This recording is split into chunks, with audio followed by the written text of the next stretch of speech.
Ladies and gentlemen, welcome to your TWitWoW Quarterly Q&A number one. It is quarter one of 2023, and said quarter is finally fucking over. It has felt like forever 3 months, but it is finally over. We have reached the end of March. Tomorrow is the last day of March, but today is the last Thursday of March, which is always when we do these things. And then Saturday will be April 1st and will be the first of 2 days of WrestleMania. Fuck April Fools. We don't celebrate that shit in this household. John, how you feeling about doing this Q&A? And by the way, to throw this out there before John answers, we have 53 questions to answer today, which I am very excited to do. Yeah. I would say the word that comes to my mind is vindicated, because we did this in response to the fact that we really weren't getting a great volume of questions, to the point where it almost made Q&A as a concept kind of a moot point on the channel. So to know that our first one actually got a volume of questions that we kind of look for, I would say shows that us switching the model and kind of the format for how this is done definitely was a prudent call on our part. So I feel pretty Yeah, good about it. yeah, we Let's were hitting in the teens pretty consistently there. I think our December Q&A was in the 20s. But we always talk about we like for our Q&As to be somewhere between like 45 and 65, and this 53 number is just right in the middle there, right in the hot zone of where we like them to be. So if you're ready, we can get started. All right. Yeah, let's do it. Excellent, excellent, awesome. So I will say we actually did have two people take advantage of all 15 questions in the Discord. So we are, we've got 53 questions, but 30 of those 53 questions are from two individuals. First up is Super Blue with 15 questions. His first question: will Vince McMahon force himself back into WWE in 2023, and how bad will it get when he does? Well, he apparently did. And here's the thing, though. I don't think for the second half of that question, which I think is still kind of open to interpretation, and therefore I think more relevant for what we're doing here, Yeah. only because you got vindicated in the first half, Super Blue. So you Already, can yeah, force like yourself. he's already Um, like at least partially back in the company on the board of directors again and everything. And like I Stephanie left already, like everything's happening. I don't think, if we're talking about the creative and the actual product, I don't think it's been as bad as people like to think. I think people, here's the thing, I think it's a combination of romanticizing Triple H and like overextending Vince's presence in certain I areas, right? I agree. really want to stress that. I Agree. really want to stress that. I don't think the creative has been as negatively impacted as people would like to think. And I think, again, that stems more from the idealization they have of Triple H as a booker. Yes. That said, I think internally, like on the corporate side, it has sounded like there's been a bit of anarchy. Now, I don't know if things have like calmed down a bit, but early on when he forced himself, I was hearing things like nobody wanted this. And you made the point, bro, that Stephanie left, Yep. which I even heard they might be getting ready for a first round of buys. I think I saw that in the wrestling news channel of our Discord, although I don't remember the date when that article was shared, because I know on some channels I am massively behind. So I want to make that clear too. But I even heard that some investors really would like Stephanie on board. I think Stephanie, for all of her faults, and I don't want to pick them apart here, I think she's a good face for the company. I've always thought that Stephanie was good at PR. She's good for the aesthetic side because, like, you see this woman, she's able to be warm and sociable and this and that, and it gives it that family friendly veneer. I think if they were to make a big deal, I think they want somebody that knows how to play the part of professionalism like Stephanie does. I think they would want her in the room. Yeah. Um, so just to kind of cut it off, because I know there are two people here and I want to hear Ashton's answer. I don't think the creative, I think anybody that blames Vince for the creative, that is way hyperbolic and out of pocket. Corporate side, though, go nuts, because at least early on it seemed like utter disarray and anarchy. It might have stabilized a bit, but I think it's clear, that I think it was even what Nick Khan said, like, oh, Vince said he'd be willing to step aside if they wanted him to step aside for the sale. I don't believe that for a second. Just from what I feel like I know about Vince's ego, I think he's going to want to be a part of this every step of the way. So internally, yeah, I think it's been pretty bad. Creative and product wise, no, it's just Triple H. It's hit and miss. So there you go. All right. What do you think? Well, I basically don't really feel like really to be as succinct as possible. I think Vince is basically in a position where he feels like this is his company. He has built it up from what it was when he took it over in, I want to say, the 70s or 80s to what it is today, which is, a global enterprise, basically. And, he wants to get his nut from what he's built in his mind rather than letting somebody else benefit from it. So he wanted to literally just strong arm his way back into the company just long enough to sell it to reap what he's sown, basically, and then leave and be done. Yeah, essentially. All right. Next question from Super Blue. 2 months later, was Wrestle Kingdom 17 really that bad? Had Team Yoshihashi gotten screwed, I likely would have joined you on being salty about this show, he said. Ignoring that last part, I still hated it. I'm sorry. Like I could say for a fact I hated it far more than Ashton did because we even had a conversation like a little while after, and I straight up said like I resent it after a little bit like reacting to the show. Like I'm like, oh my god, like my time is just going down the toilet watching this shit. And he even told me, okay, relax. Like I could just tell like our energies were different. But I'm not going to apologize. No, I thought it was the worst Wrestle Kingdom I've ever seen. It didn't feel like Wrestle Kingdom. And like, I want to love New Japan. See, that's what people need to understand. When you have a visceral hatred of something, particularly as it relates to like media and stuff like that, it's either because it was so garbage to begin with, or offensive, or reactionary backwards, or on the other end, it could have been something you intensely loved. And then when you see the quality drop, you kind of take it personally, like it's a betrayal, like, how could you do this to me, kind of thing. And I'm definitely more in that latter camp. There was a time New Japan was my all-time favorite promotion. I thought the way they did wrestling matches, the big fight feel. There were performers I loved and still love. I mean, Ishii and Suzuki, my God. Okada is probably one of the only top guys to his infinite credit that consistently earns that distinction night after night, even when he's phoning it in, which is terrifying to think about. But no, I just think like I haven't really seen any new stars get made. Becoming the Okada show, for as entertaining as that show is, gets very taxing after a while. I don't even know if Sonata is going to win at Sakura Genesis. And here's the thing, I've gotten so jaded with New Japan that even if Sonata would win, I don't know. I'd like to give them some goodwill back, but we'll have to see. It's just I haven't agreed with a lot of the creative decisions. I think a lot of it has been haphazard. Um, and yeah, I really you to go back to your central question, Super Blue, was Wrestle Kingdom really that bad? If I'm being honest, probably not. Everybody's opinion is going to differ, but for me, I thought it was the worst Wrestle Kingdom we had ever reacted to. I hated it, and I'm just always going to have this association with that Wrestle Kingdom as the thing that really broke my relationship with New Japan. So that's it for me. I'm going to hand it over to Ashton, though, to give his thoughts now that we've had a few months separation from Wrestle Kingdom. Yeah, I won't go as far as to say that it broke my relationship with New Japan because I am still excited about reacting to Sonata Okada and hoping that Sonata can get the win and win the title finally. Yeah. But like, it's funny because Foster in chat said he didn't even hate Wrestle Kingdom, he was just bored by it. And like, to me, that's maybe even worse. Yeah, that's true. That's true. Because like, you're not watching this show to feel nothing. You're watching the show to feel something, even if it is hatred or anger or, as John said, resentment or whatever. Like, I would almost rather feel those things than just feel like I just wasted 4.5, 5 hours of my fucking time. And I think there's a definite argument to be made that Wrestle Kingdom this year was exactly that. It was just a waste of time. It felt meaningless. It felt worthless, pointless, whatever blankless word you want to use on it.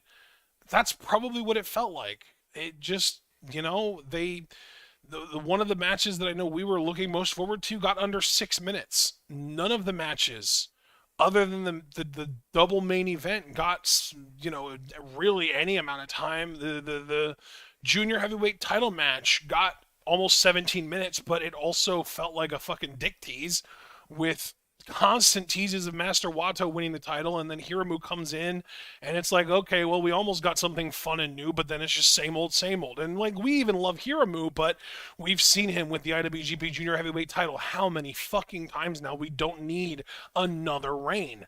And then like the U.S. title match, it's like, okay, I'm glad that Omega has the title, but now we just got to see him defend the title against Jeff Cobb on Dynamite, and like, it didn't actually really do that much for me. It should have on paper, but it didn't. And then, like, yeah, Okada won the title from Jay White. Of course he did. And then Jay White fucking spiraled because of course he did.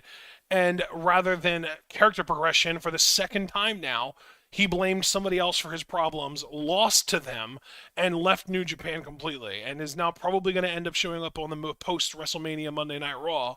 So, like, I just feel like this was the worst Wrestle Kingdom that we've watched for sure. I do agree with you on that, John. I will definitely sign on to that. And I honestly think that hindsight makes it look even worse than it looked more fresh off of it. Like, fresh off of it, I think I had more positive things to say about it than I do now with hindsight, if that makes sense. I absolutely does. And if I could just say something in response to what you said, like, because I loved what you said, I'm not really going to counteract it. I would just like to clarify at least one part. I think I'm at a place with New Japan that I think you and I, for a long time, because I know for a fact we've said this about WWE for a long time, that I still care about individual performers, but the company as a whole, I'm just checked out. So when you said, like, you're looking forward to Sonata versus Okada, I am too, because I'd like to see Sonata get his flowers that I think he's deserved at the very least for 5 years, if not longer. And I hope he gets it done. But the funny thing is, when you're checked out of the company, like I genuinely feel, say Okada just retains, which is a very real possibility because it's Okada. Yeah. What does that leave us with? You know, That it's like, honestly, that I think is like the ultimate, like, okay, well, fuck this, I'm done with New Japan moment for me. yeah, we'll see. This We'll feels see. like a I mean, last chance for them, honestly. yeah, it does. It does. I mean, God, we'll see. Watch it happen though, because there's so much at stake. I think every wrestling company's like, oh shit, we're gonna lose them. We got to do that, and then they'll put the title on Sonata. So we'll see. But I could see it right now. For me, if we were previewing and predicting Saga to Genesis, which I know because it's only 2 matches we're reacting to, I would put it. I'm leaning 60-40 Okada retains, but Sonata could close that gap. I don't know, but yeah, we'll see what happens. Next question from Super Blue. Who would you pick to be in the men's and women's Money in the Bank match at WrestleMania 39? We already know that that isn't happening, but let's just ditch the at WrestleMania 39 part and say who we would pick to be in the men's and women's Money in the Bank matches.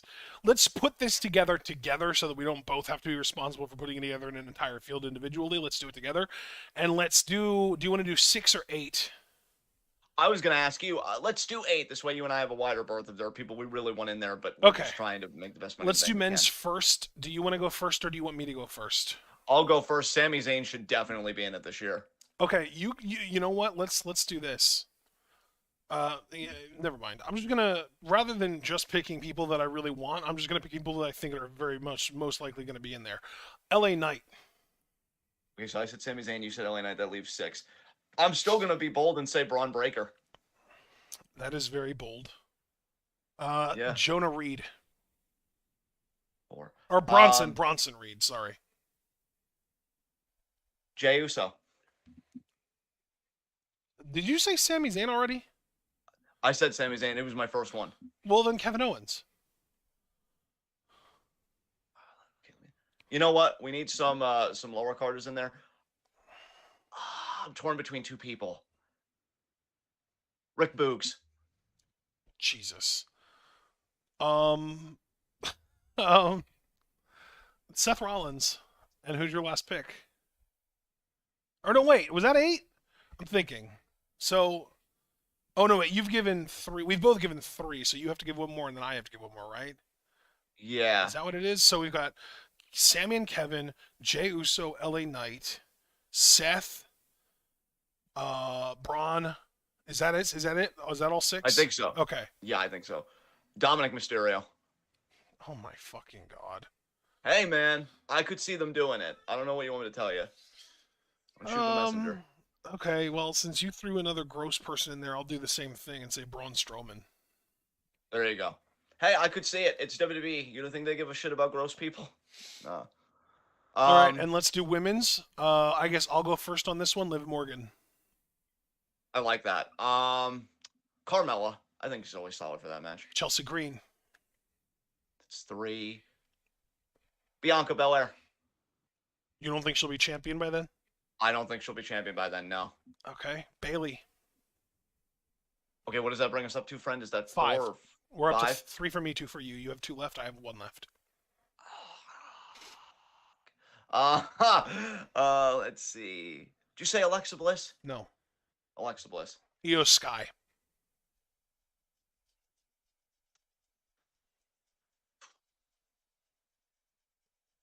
Man, why is women's harder than men's? Men's, I felt like was like, yeah, just shove any mid carder in there for the most part.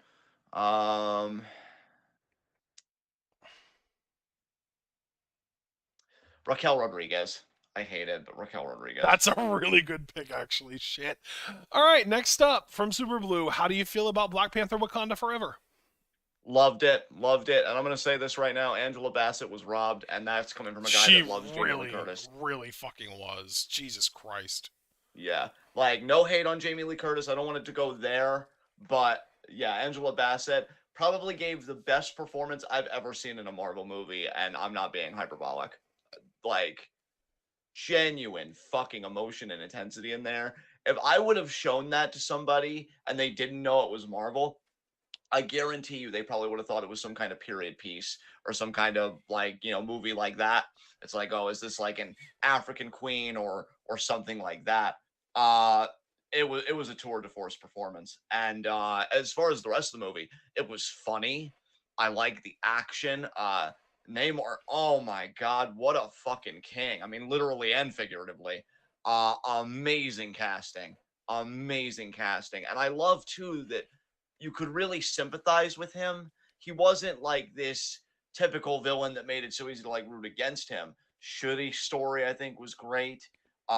Especially the beginning with how they handled T'Challa's death, which, like, yeah, the first 10, 15 minutes I thought were so fantastic in that regard.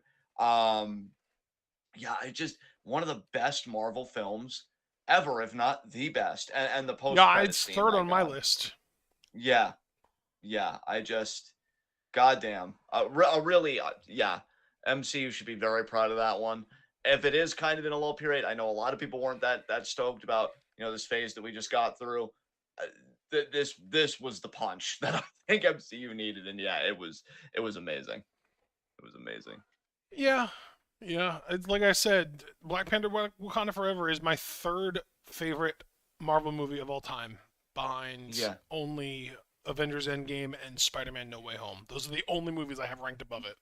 Yeah, yeah, and you know what? You know how I praised considerably No Way Home, and I think I'm not recanting any of that praise. I'm just wondering, for me, if you put that against Wakanda Forever, which one wins out? Because they Yeah. both really did some things that I thought were so progressive, particularly in Marvel cinema.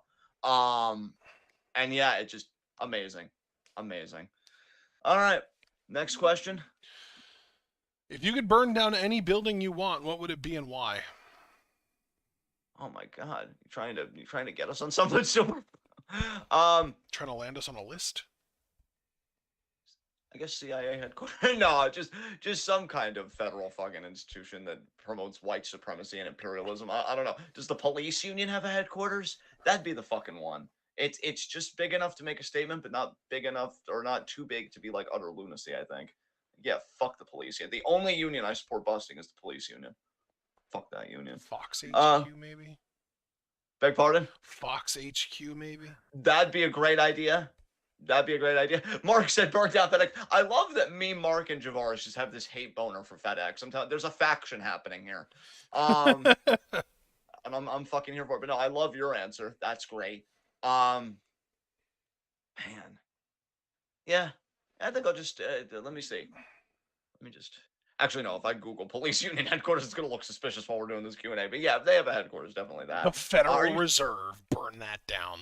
Oh, and somewhere every libertarian just pitched a tent. Um, you you sticking with Fox? Yeah, I might as well. Oh, okay. Sixth question from Super Blue: what good would it do to have the IC title in New Japan in its I'm guessing he meant current state? And then he said, because let's face it, Yoshihashi would be at least a 2 to 3 time IC champ if it was still around. Oh my God. Super Blue, why do you do this to yourself, man? Yeah. Why do you convince yourself of these ridiculous things? Yoshihashi, first of all, would never touch the Intercontinental title as it was. And second of all, why do you keep on trying to make us acknowledge him? He's fucking trash. Yeah, if New Japan couldn't make Yoshihashi happen, what the fuck makes you think you're gonna make it happen? Like, we've literally compared Saya Ida to Yoshihashi. It's literally like, oh, the crowd likes him because he tries hard. Yeah. Look, Super Blue, when it comes to you selling us on Yoshihashi, I'm gonna tell you the same thing I used to tell wrestlers that I loved ragging on. Aim lower. Okay? Maybe just stop having those dreams and trade them in for other ones. You know, Yeah, more next time grounded you want ones. us to actually answer a question with sincerity, don't do your Yoshihashi bullshit with it. Yeah, exactly. But Next yeah, I still question. yeah. Yeah. If capitalism had a theme song, what would it be? Oh, Privileged Boy from The Simpsons. That Huh? song's funny. Dude, it's like a minute long. If you want to live react to it like I did the Charlotte promo, you should YouTube it real quick and listen to it. Because, That like, I sounds swear, like it yeah. would take a while. I don't really know if that's a great idea. I can't really Well, do that either because my the Streamlabs is set to pick up my desktop audio, which is why I have to mute everything before we go live. yeah. So if I were to play audio on my computer, it would get picked up and it would play on this video, so we would get copyright struck. That's fair. There the lyrics are, "I'm a privileged boy. It's great. I gotta tell you, privileged boy. My dad'll buy and sell you." Something about, God, something on. I'm on the list in front of you. God, I can't remember all the lyrics, but yeah, it's just this boy that comes from a very wealthy background that lists like all of his privilege to fucking Springfield, which we know is like predominantly working class, save for like Mr. Burns. And yeah, it's just I think Angel. I know Angel's in the chat. I wonder if he remembers that song because he's a Simpsons like super fan and like fan buff. So yeah, that would be my capitalist theme song. What about you though? I'm curious what you would come up with. I have the perfect answer, actually. What's up? Have you ever heard of the song Hate My Life by Theory of a Dead Man? No. It's one of the worst songs I've ever heard in my fucking life, but it's fucking perfect because it's a dude who obviously, like, Theory of a Dead Man is like this famous rock band. Most people know who they are. They've had songs on WWE shows before. Like, most of the people in here probably have at least heard of Theory of a Dead Man. Probably pretty fucking rich, and this dude makes an entire song a, bitching about how much he hates his job. B, complaining about homeless people. C, bitching about how much he hates living with his wife and how much he wishes he could get laid. And like, it's just awful. And I feel like I don't know if I've ever heard a song that encapsulates everything awful about America than this song. And I feel like it's like, maybe it's not perfectly capitalism encapsulated, but it is perfectly America encapsulated. And is there a country that ties itself more to loving capitalism than America? No. I like both of our picks. I think they both encapsulate capitalism in different ways. Yeah. All right. All right, this next question is just for you, John. If you were Oh in The boy. Lion King as Scar's, it's funny. I actually thought it's funny that he has a question here involving Lion King because I was about to say "Be Prepared" as the capitalism theme song. Yeah. But if you were in The Lion King, John, as Scar's right hand man, how would you have helped him win? I mean, God, he did everything perfectly. I think I would have just advised him to send out hunters when he said for Simba to run far away rather than kill him. I would have said, listen, I think you've been too merciful. You've got to wipe out the entire family. If you wipe out the entire family, your power will go unchallenged. So let me dispatch a couple of hyenas or another animal that we've got on the payroll, and then we'll secure your power indefinitely. And then he probably would have listened to reason, knowing that I'm deferring to his authority and trying to bolster his authority. So yeah, I would have made sure that Simba died. Absolutely. All right. And Foster, even though that was a clapback to my evil, I still love you so fucking much, and I need to make that perfectly clear. He did everything perfectly. Well, except win. But that's the thing. The only reason he lost was because he let Simba win. He didn't go far enough. I'm the one that will go far enough. I've learned something about myself recently. I no longer fucking love scumbag, or actually, no, fucking love douchebags. I've upgraded. I've learned from the media I've watched. I fucking love psychopaths, and I can do it. I can go where he refuses to go, and we can secure that kingdom till the end of time. All right, next question. Now that WWE is good as fucked once Cody beats Roman at WrestleMania 39, should Jey Uso win Money in the Bank? God, I Super did Blue, have him your in your line of. questions are so presumptuous. Like, first of all, you just presume that we're going to agree with you that WWE is as good as fucked. And on top of that, you also just expect us to agree with you that Cody is definitely beating Roman. You don't know that we think that, and you won't know that until tomorrow night at 11:30 p.m. when we preview and predict WrestleMania. Way to turn your scolding into a promotional tactic. That's next Yeah, level. Super Blue, you really need to get your shit together, man. Come on now. As it's telling you in no uncertain terms, you are tilting your face off, bro. Get it together. But no, if all of that happens, I would not mind Jey Uso winning Money in the Bank. I would not mind him acting more like a head of the table than Roman, who I would think would have a seismic character shift, given everything that he's kind of bound up his identity in is now lost. So I think it can work. If you tell it and the story well, I think a lot of people would buy it. A lot more than maybe even we probably think. I certainly would. So I'd be cool with that if it happens. I don't want Jay to win Money in the Bank personally. And that's understandable. I want That's him understandable. to win the title before Money in the Bank personally.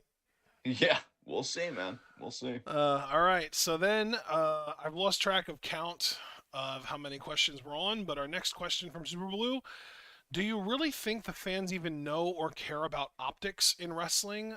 For example, Seth curb stomping Montez Ford in the chamber during Black History Month. No, I don't think the majority of them care. It's just something that, I guess we kind of note because we are, or at least we strive to be, a bit more mindful about this kind of stuff given the, kind of period we're living in. So, yeah, I don't think optics has ever really been a concern for a lot of consumers of that kind of mass entertainment I like think if we're WB. just speaking purely about the majority of WWE viewers, the democratic answer would be no. Yeah. But do I think that there are black fans watching the product, seeing their guy, Montez Ford, maybe they were rooting for the only black dude in the chamber, get curb stomped by Seth Rollins during Black History Month and being like, wow, that's fucked up? Yeah, probably. I'm not saying it's a majority, but I'm thinking there's definitely at least some people out there because I'd be willing to bet that there are some people in our chat right now that would probably feel that way, Javaris included. Yeah. I'm pretty sure Javaris even mentioned it while we were live. So, like, Yeah. I'm not looking out for everyone. I understand that not everyone cares, but I know that there are people who do care, and those are the people that I want to look out for. Yeah. Well said. Foster, Super Blue, I'm starting to wonder about your questions. Next question from Super Blue. Why is George Santos still allowed to keep his seat in the House when he lied about everything? Who he is, himself, his entire campaign, etc. I feel like, with all due respect to Super Blue, because this actually isn't one of his worst questions like what we've been dealing with earlier, I feel like you're asking, how is George Santos still allowed to be a politician when he's being a politician? Like, I feel like all this lying and stuff, it might be to a higher volume than other politicians, and it should be frowned upon across the board. But politics has always been a corrupt enterprise, at least in America, certainly. I just think he's going by a book that has been written for centuries in American politics. I mean, I really don't know what else to say. I've actually heard about some of his more really audacious lies from places like Last Week Tonight and stuff like that. But yeah, like he's just gonna keep doing it. I mean, fuck, Marjorie Taylor Greene still has power, and she, peddled a conspiracy theory about Jewish space lasers, for fuck's sake. I mean, the bar, it's not even eating dirt, dude. It's like at the Earth's core. That's how fucking low it is. So yeah, I've really got nothing else to say to that. Do you have anything you want to add? Do I have anything else that I want to add? No, I don't really know too much about George Santos, perfectly honest with you, but him lying to get elected is not surprising at all. But the kind of funny thing to me is I have to wonder, like, if he lied and then got elected and then all of this shit came out about, the shit that he lied about, how the hell is he going to get reelected when people just know that he was lying now? Yeah. I mean, Like, if he's just in yeah. the House, he's going to have to run again in 2024, like in, 2 years after his first campaign where he did all the lying. He can't just re-up on all the lies. He can't just be like, no, no, no, no, no, no, those things were all actually true. Yeah, I mean, who knows? I don't know how effective like his gaslighting and backpedaling will be. Because sometimes, look, I'll admit, for as politically cynical as I am, I do overstate at times the right's reach politically and what they're able to do. Like, for example, in the midterms, everybody was expecting a red wave. I was even expecting it, to be honest, because what I was tracking it with, which I think it was Real Clear Politics I was using, really had that red wave, and then it just seemed to be kind of a coin toss. And it really wasn't that bad. I mean, obviously the win still stung a bit because I think a lot of Trump, like election deniers type people did win. But Oh, they did pretty poorly, actually. It was actually DeSantis endorsed people that did way better. yeah, that's right. That's right. But yeah, like them running on transphobia in the midterms, I know really didn't do that well. But it's funny that like the deep red states continue to be like alarmingly transphobic to the point where I don't think using the word genocide, as I have been and others have been, is hyperbole. In fact, I even saw a tweet last night that was fucking great. It's like liberals need to understand that calling out conservatives for being hypocrites, like, that doesn't matter. That's like the fucking Jon Stewart Daily Show era strategy. Like, oh, you once said this, but then a few weeks later you said they don't care. You mean the Power is West doing Wing lied to me? yeah, exactly. Exactly. And the tweet said, like, we are literally power walking towards genocide, and you're still on this level of political consciousness. Wake the fuck up. And Yeah. like, yeah, honestly, I don't like if anybody's like, oh, but come on, I'm trying my best. Like, I get it. I get that political development happens differently for everyone, but seriously, like, if you still think that that works, that matters in this stage that we're living in, I've got to just very firmly tell you, no, no. And so, yeah, like the trans panic didn't work in the midterms as well as they would have hoped, but they're still running their states, like especially DeSantis is like a petri dish of fascism over there. Um, and so, yeah, I don't know how Santos's election will go. I don't know how any Republicans' election will go. I thought Boebert and Green were going to lose their races. They both won theirs. So you never fucking know. It's sucks, but it's the way it is. Uh, Next question. Next question is why do, and again, I want to give context here because we've had so many mass shootings that I need to specify. This question was on February 21st.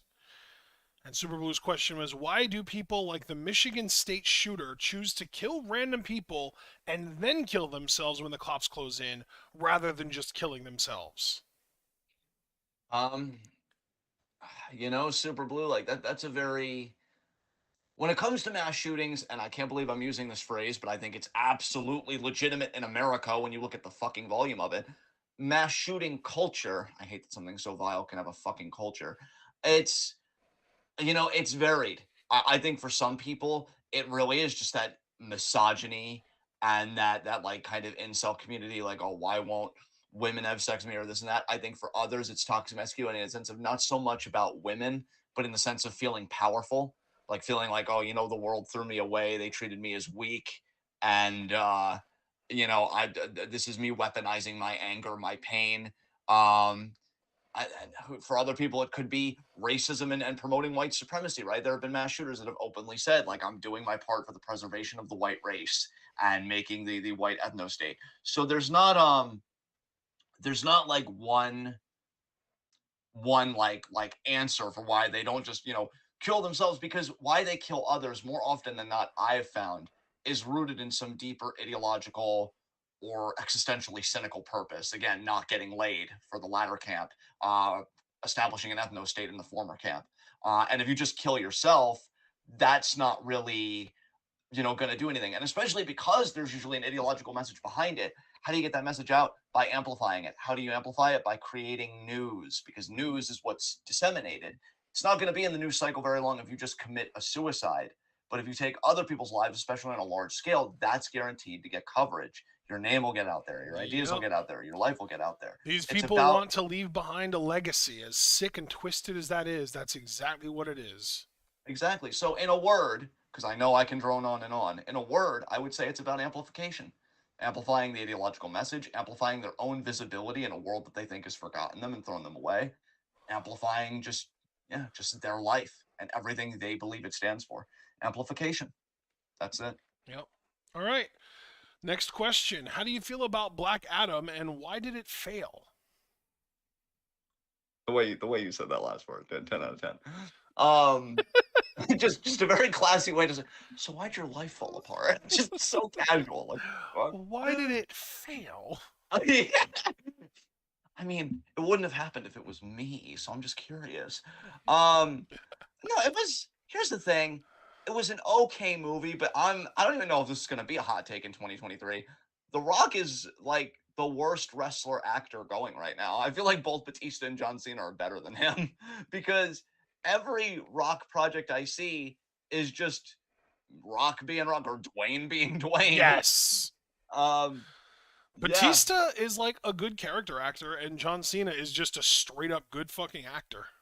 yeah, yeah. Um, Rock is it's the same performance every time. Literally, when you see one performance from him, you've seen all Seen of them all, them. yep. It's a shame too, because when I saw Pierce Brosnan, I mean, you're talking about an actor that was a big part of my childhood. With when he was Bond, GoldenEye and Tomorrow Never Dies, and like those fucking movies. I fucking love those movies. But yeah, he was good in it. But I even kind of like the supporting cast more than just The Rock as a main character. And then like, why did it fail? I mean, we knew there was a lot of stuff going on internally at DC. Hopefully, it's all for the best because I am excited about James Gunn's vision for DC. It seems like what they have in the queue is actually pretty exciting. But yeah, it just seemed like a meh film. And then he tried to save face by talking about numbers. Apparently, it's like, nah, bruh, you just kind of suck. It's over. We're kind of over you. I So, actually have some substance to add to this one for sure. oh yeah, go ahead, my friend. So, first of all, I think that the it's funny because there was almost too much and not enough wrestling influence on this movie at the same time simultaneously because uh too much in the sense that they did that thing that Raw does where they'll advertise a match online and then during the show they'll try and act like they're setting up the match like it's supposed to be a surprise. You know what I mean? Yeah, yeah. Where like they'll like show a graphic on WWE's Twitter of like this match coming up on Raw tonight, and then Raw will start with one of the people that's going to be in that match, and then someone else will come out that's going to be one of their opponents, and then they'll just like all like pour out one by one, and next thing you know the GM comes out and they're just like, hey, you six, you're gonna face each other tonight right now, and the crowd pops and I'm like, what the fuck are you doing? We knew this was happening 25 minutes ago. Why did we need this?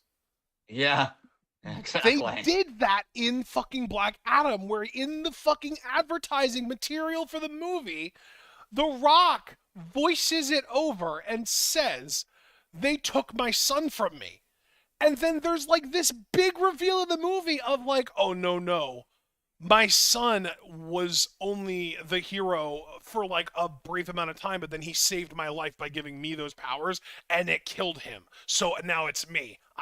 Like they basically gave it away in the advertising material. And I'm not even talking about like, if you like really dug deep and like found it on the YouTube, like literally the first big trailer said they killed my son, so I vowed revenge or something along those lines. So like we fucking knew what was coming, and this reveal, like they waited until like an hour plus into the movie for this big ass reveal to happen. Like we weren't supposed to already know that it was coming or that it was supposed to be that way. Blows my fucking mind. So that's the thing that they did too much like pro wrestling. And then the thing that they didn't do enough like pro wrestling was making the audience want more, man. Like, Yeah. this movie could have been split up into two movies very fucking easily. You could have ended on the cliffhanger of Teth Adam being locked up in that under the sea storage thing and just been done at that. And maybe like tease the possibility of that fucking hell demon thing being awoken with like something minor that's like, oh shit, something big's coming. And then you cut to black and you say, boom, Black Adam will return. And you're set. You don't need another 45 minutes of a whole ass second story that nobody sat around waiting for. Nobody asked for it. All right. And then you close the movie on Yeah. Superman showing up. Okay, so you mean to tell me that Amanda Waller had Superman on speed dial this whole time and she was just waiting for things to settle down when the Earth was at stake? Okay. You know what? I was giggling all throughout your answer. I ain't gonna do better than that. We move on to the next question. That's why it failed, right fucking there. That's why. All right. Okay. I'm calming down now. Next question. Who do you want to replace Sonata in Lij? I think it'll eventually be Shota Umino. I want to answer this first because I have my answer and I've had the answer geared up for like a year and a half, maybe more than that now. It's Yota motherfucking Tsuji. Oh yeah, that's right. Yeah. Yeah, you know what? I'm just gonna co-sign. I don't have my finger on the pulse of New Japan at all to even know how Lij is doing right now. Like beyond that, literally, Chivin's kind of become my New Japan newsletter in a way because like he watches it and he keeps us up to date. So I'll just agree with Ashton here. I think because hasn't he even had interactions with Naito and that's why you Yes. said that? Yeah. So like I'm not gonna do better than a perfectly sensible answer. Um, Foster, you know what? If you really want to join Lij, you can. Personally, I think you're too good for them. But then again, I have a very high evaluation of your face. So, yeah, I'll just agree with you, Ashton. I ain't even going to fight it. We can move on to the next question. Cool. Next question, and actually, this is our final question. And again, Super Blue, this feels like a fucking tautology and a waste of a question at the same time. Let's hear it. Since I'm the first to reach 15 questions, which you wouldn't have if you wouldn't have asked this completely needless question, uh, can we call the quarterly Q&As the Super Blue Yoshihashi Hour? First of all, just to bring some positive into this, you are on point right now. I don't know what's going on with you, but I am here for it. Second of all, no, that's not happening. Look at what you've done to this poor man. You have I won't even say you've stressed him out, but you've irritated me. You know, Super This Blue, man, you're my boy, and I always stand up for you when other people are trying to pick on you and talk shit about you when we're playing Among Us and vote for you needlessly and all that shit. But man, you have some redeeming of yourself to do after this shit. you need to go in the corner and think about what you've done here. Yeah, pretty much. Why even ask this question? Like in all seriousness, I know I'm kind of having fun because God, I need to because I know we still have like so many questions and I have no idea what we're in store for. But like, no, like, what even is this question? What are you doing? Literally, what are you doing? It's time to stop. Because I know you can ask better questions than this. I know you can. We hate Yoshihashi. That is never going to change. He has no talent to me, no redeeming qualities. If he got released tomorrow, I wouldn't notice. And when I did notice, I'd be like, oh, fuck yes. Like it would be positive. It wouldn't be, oh man, that's sad. I mean, God, compare this with like, because Kirby has a similar energy in the sense that like he stands people hard, and sometimes he stands people for weird reasons. Exhibit A, finger bang me, you.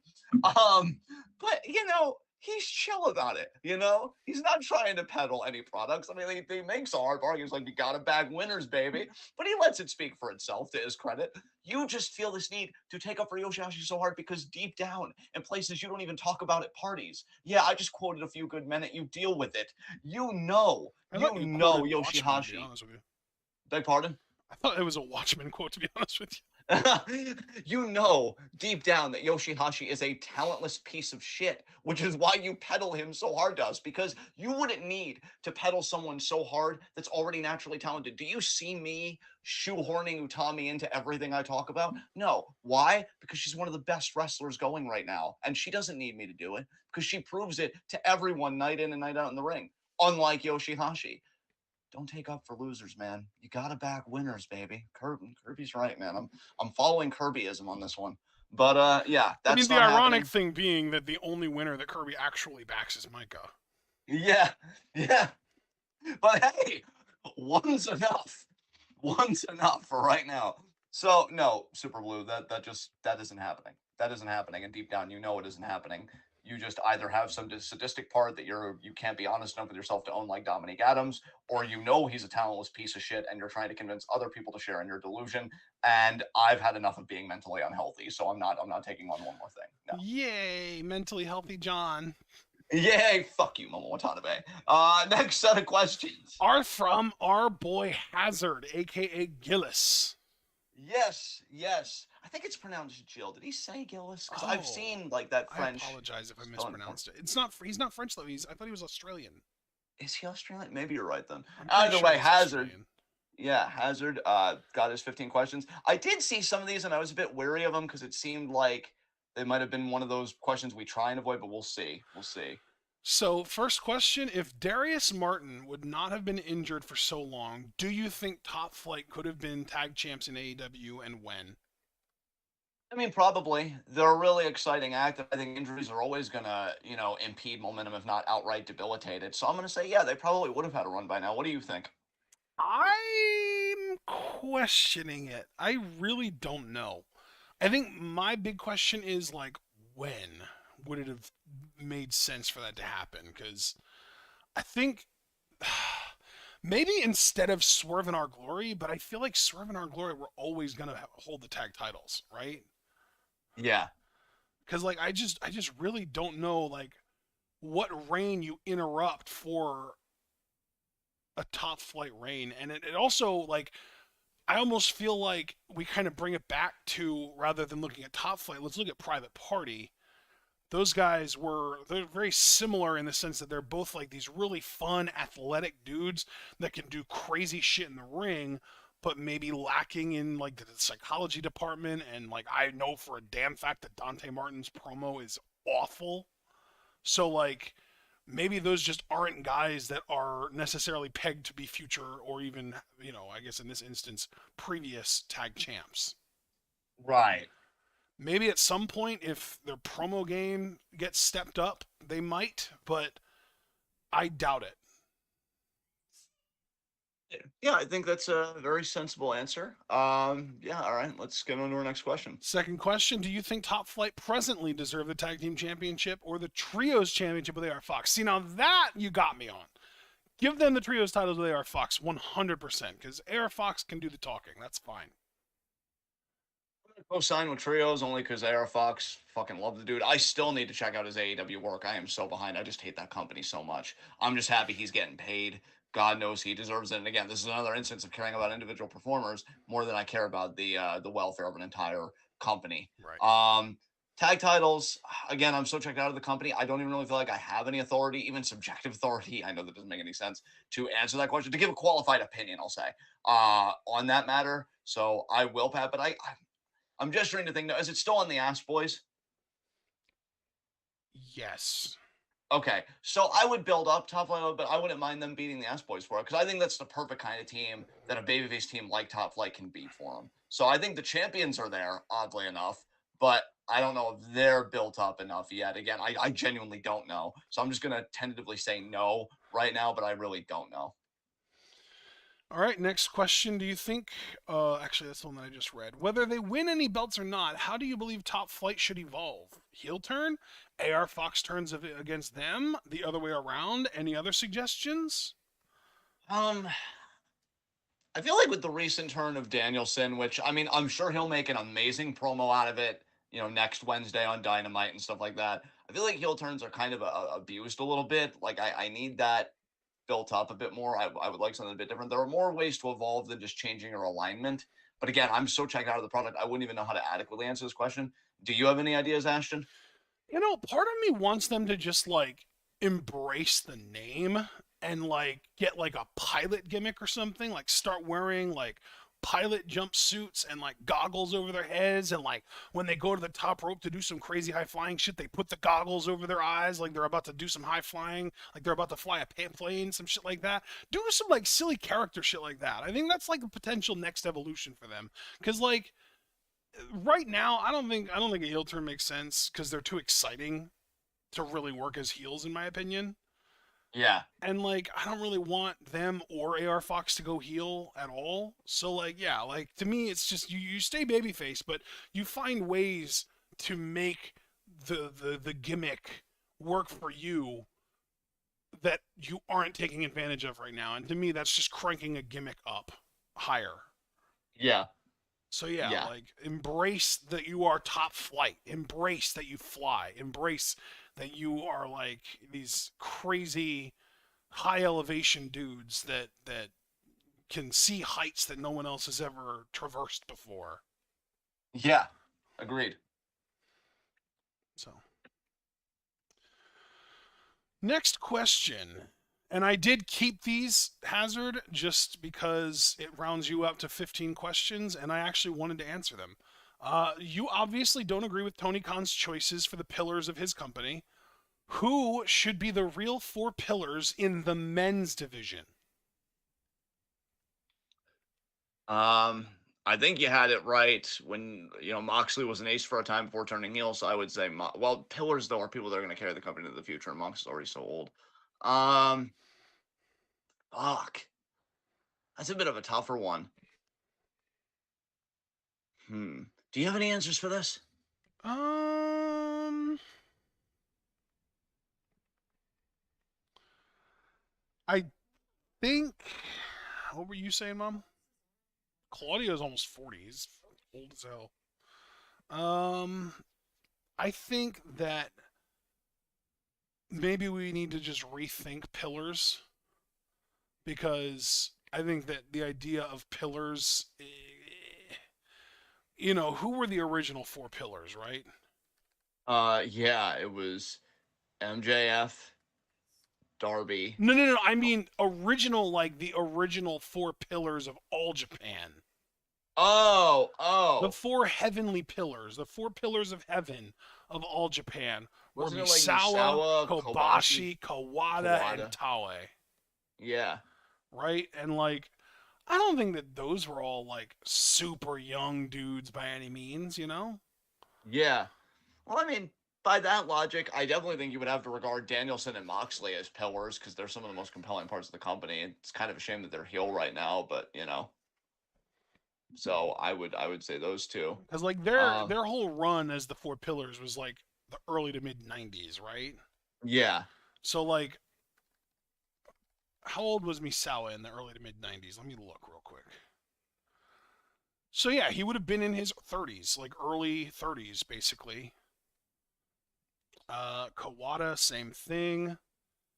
Taue, uh, let me look at Taue real quick. I'm gonna just look at all of them, honestly, see when they were born, see how old they were around that time. Okay, so Kawada would have been late 20s, early 30s. Taue, again, early to mid 30s.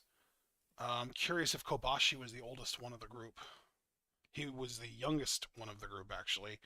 So Kobashi would have been in his mid to late 20s. So Kobashi was kind of like the ace, basically, because he was like the youngest one of the group. So I think maybe Moxley is like a little bit on the old side, but like the whole point though is like if we name them the pillars at the start of the company, Moxley was what, 34 at the start of AEW? I believe so. Because the first show that he showed up at was in May of 2019, right? That sounds correct to me. Yeah. Okay, so yeah, he would have been like 33.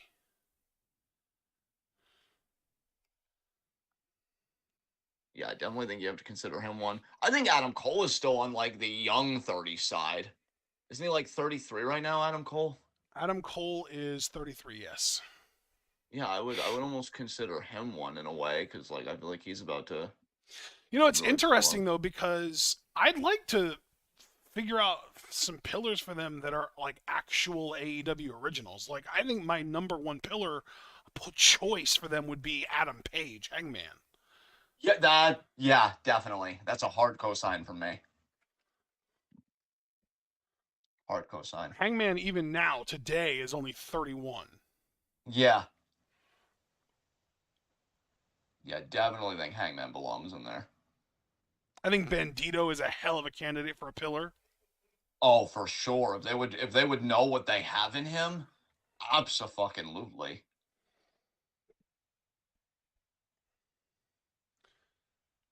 I have to actively stop myself from mentioning former WWE guys because, like I said, I want these pillars, quote unquote, to be AEW originals. Yeah. What do you think about Hook being a potential pillar? Because he's I he's don't still got hate everything on that, there. but I feel like he's almost too young and too like incomplete of a product. Yeah, that's fair. Yeah, Javaris again, as just trying to keep it to AEW originals, and Keith definitely is on the older side. I think Keith's like 38 now, isn't he? He's definitely closing in on 40. Yeah, Yeah. he is 38. You're Foster correct. Foster had that idea of Ricky Starks. I honestly can agree with that.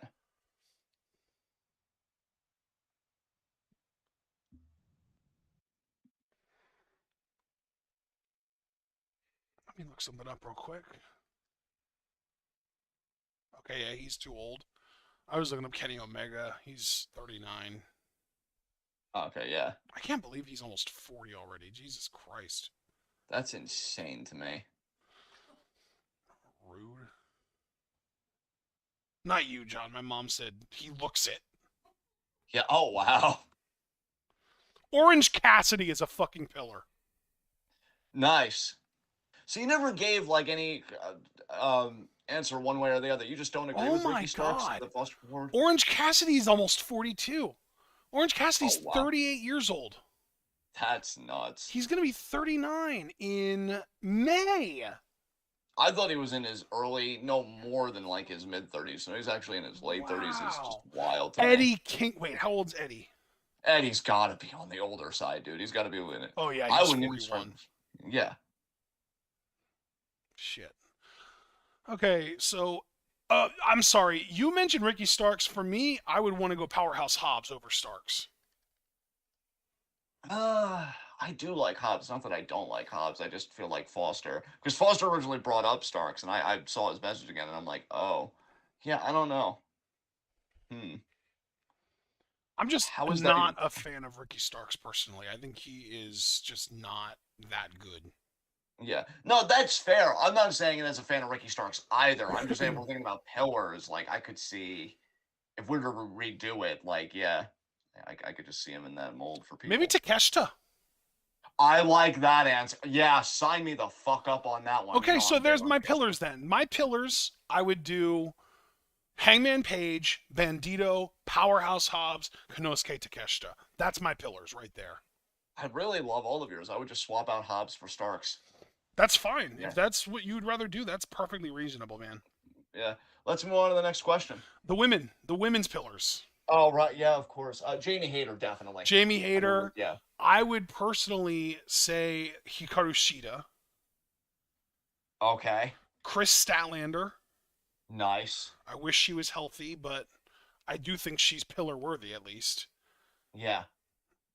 Um, part of me says Riho, but I don't know. What do you think? I was thinking Riho. I'm wondering though if Jade Cargill, maybe? Jade Cargill, aren't they high on Sky Blue and isn't she really young? Bro, first of all, yes, she's really young, but I don't know. It's you asked if they're really high on her. I don't know how to answer that question. She is only just now starting to get featured on TV at all, and it's basically as like an underling in the AEW Originals faction with Britt and Jamie and Sheeta, I think, or not Sheeta yet. Willow Nightingale. Like she's like an underling in that group, basically. She basically Oh, just got sucked into it because she had a match against I don't even know who, probably Soraya or Tony, probably Tony, and got beat down afterwards. So like, she's not really featured, or at least she wasn't really featured for her entire career until like the last month. yeah. But she is very Damn. young. If that's all you're worried about, yeah, she checks that box for sure. Yeah. Hmm. Hmm. I noticed you hesitated when I mentioned Sheeta. Was there a reason for that? No, no, no. Well, because my hesitation was, do I want Sheeta or Riho, or do we just want both? And I don't know. Like, Sheeta works, I think. I've actually I really grown to think like Sheeta more I lately. Yeah, love yeah. Riho, but I think Sheeta is more quintessential AEW than Riho. That, you know what? That makes sense. That makes sense. I could give that to you. Hmm. I think about other women. I'm trying to think of well, I mean, fuck. I mean, I hate to even say it, but Britt Baker feels like a pillar even without taking gender into account because of her presentation, the way they present her. But if I was choosing pillars, I wouldn't want her as one of them. Yeah, if we're choosing the, what about Red Velvet? What about I her? think she's got. I think she's got a good look, and I think she's solid in the ring. But I don't really know how she is as a promo. Again, I'm so checked out of this fucking I mean, company. she's a decent talent, but like she's not really presented as a big deal in any way. Yeah. Okay. Hmm. So who do we have so far? We Jamie Hayter, I Hikaru think we've Shida. unanimously agreed at least on Jamie and Sheeta, and then like Statlander was just a name I threw out there, but like, I should say that I do unanimously agree on that as well. I really but liked when you brought I Stanlander up. I'm hesitating on Statlander because of her injuries. Like she's just never around. Yeah. I love seeing Statlander on TV. It just feels like she's like if you were to make a like a chart of when she started in AEW to current day, I feel like she's missed more time than she's actually been around. Right. I feel like we barely see her. Yeah. It feels unfair to call her a pillar when she's not around. Like someone else would maybe deserve that slot. Maybe Thunder Athena kind of Rosa? fits the same mold, right? Because she's billed in like ROH. So Well, I don't know if Athena's Athena. also a former WWE girl. Like That yeah, true, true. maybe Thunder Rosa? Yeah, I mean, maybe. I she's been know. out with the Yeah. back injury since like the summer, I want to say. Yeah. And apparently all the women backstage fucking hate her. Yeah, that's really a shame. Nyla Rose, maybe? That's not a bad choice. That's actually not a bad choice. She's grown on me. Okay, So so maybe we stick with Jamie, Sheeta, Nyla, Jade. yeah, I sure. kind of dig that, honestly. Let Yeah, me look that up works. ages real quick. I know Sheeta's like 34. Jade is 30. Nyla is 40? Oh damn, that won't work. Huh? Yeah, I didn't realize she was that old. I never ever would have guessed that.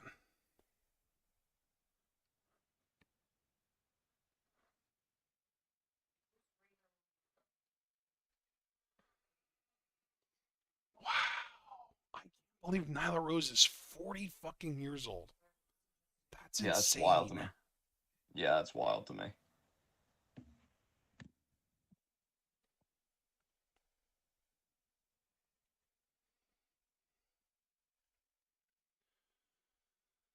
Man, AEW, your women's roster's shallow as fuck. Yeah, that's another problem too. That's why I've been kind of throwing any names I could remember out there. Willow Oh, what Nightingale? about dude? I was just about to say Willow Nightingale. I mean, it makes sense in the sense that, like, Nyla was kind of the big girl of the pillars. So we're replacing one big girl with another big girl. Yeah, I like that, and she's got to be younger, like because Oh, I know yeah, I they're think kind of Willow's in her juniors. Like, 20s. Yeah, Willow's yeah, 29. yeah, that's perfect. I'd So say that go with that. works. All right, so Willow Nightingale, Jamie Hayter, Hikaru Shida, Jade Cargill. That's our four pillars for the women's side. Nice. All right, let's move on. Next question. What would be the perfect intergender four-way match with those eight? Oh man. I don't think Hobbs would make sense to be in the intergender four-way for me because he would outsize everyone and it would be kind of visually like unfair looking. I'd like Bandito in there Oh my personally. god. Bandito, Willow, Jade, Hangman. I'm gonna say Bandito, Hater, Bandito, Hater. Who were our other men? I know Hangman because you said Hangman for years, but and then Hobbs. So who's the other one? Who's the other man? Um I really forgot already. Jesus fucking Christ. Um Oh, I know. I didn't even co-sign on to Hobbs for you. For me, it was Stark. it was So Starks for you, yeah. yeah, Bandito, Hater. So for you, then it would have been Starks, Hangman, Bandito, and Takeshita. That's right. Okay, so yeah, Bandito, Takeshita, Hater, Sheeta. That's my four-way. Bandito, Takeshita, Hater, Sheeta. Okay, nice. All right, let's move on. Our next question from Hazard. What are the things you think Phase 4 of the MCU deserves criticism for, and what deserves praise? Pick three things for each. Oh man. You know, You I really can ask go good questions, first. Razzie, because you're like racking my brain here. I Yeah, can you go go first first. if you want. So, as far as criticism, I think that we should have spent more time really establishing new characters before, or basically, the criticism I have is pick a lane. Pick a fucking lane. Do you want to cap off the stories that you just ended in Endgame, or do you want to start creating new characters for your next phase, for your next saga? Because I don't think that it's smart to try and do both at the same time.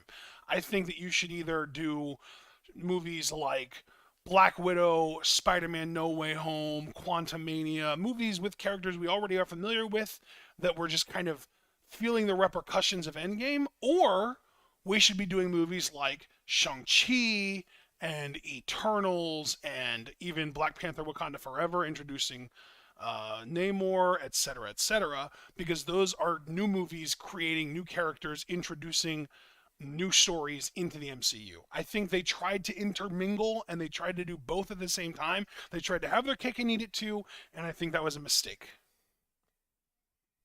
It's all agreeable to me, actually. Yeah, yeah. I will say one thing that I think they did well. I like that they seem more experimental with genres and the kind of stories they would tell. Like I personally love She-Hulk, and I also loved how many like red pilled YouTubers seem to hate She-Hulk. I swear I saw so many videos like in my feed for whatever reason about like She-Hulk's killing the MCU. It's a dumpster fire, this and that.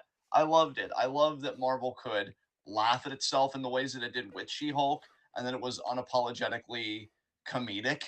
I think Tatiana Maslany was absolutely incredible as She-Hulk. I love the casting.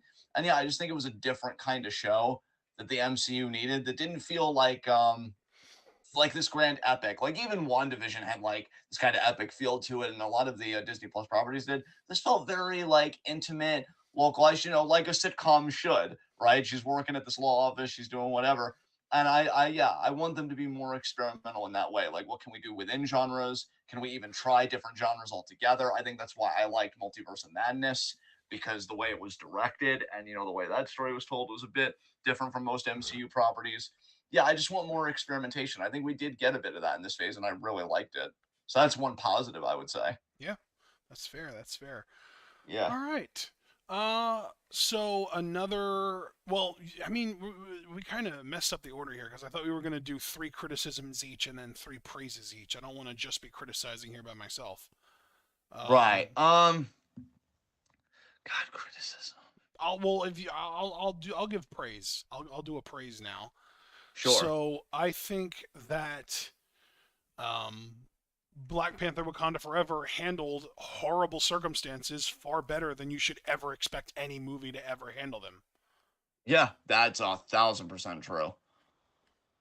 1000% true. As And far as honestly, to maybe double down on that and maybe even get my second praise here, I think that the the way that Mayan culture was represented in Black Panther Wakanda Forever almost made it feel like a movie very clearly targeted at a black audience was also targeted at a Latino audience, and it made it feel very multicultural, and it was fucking beautiful for it.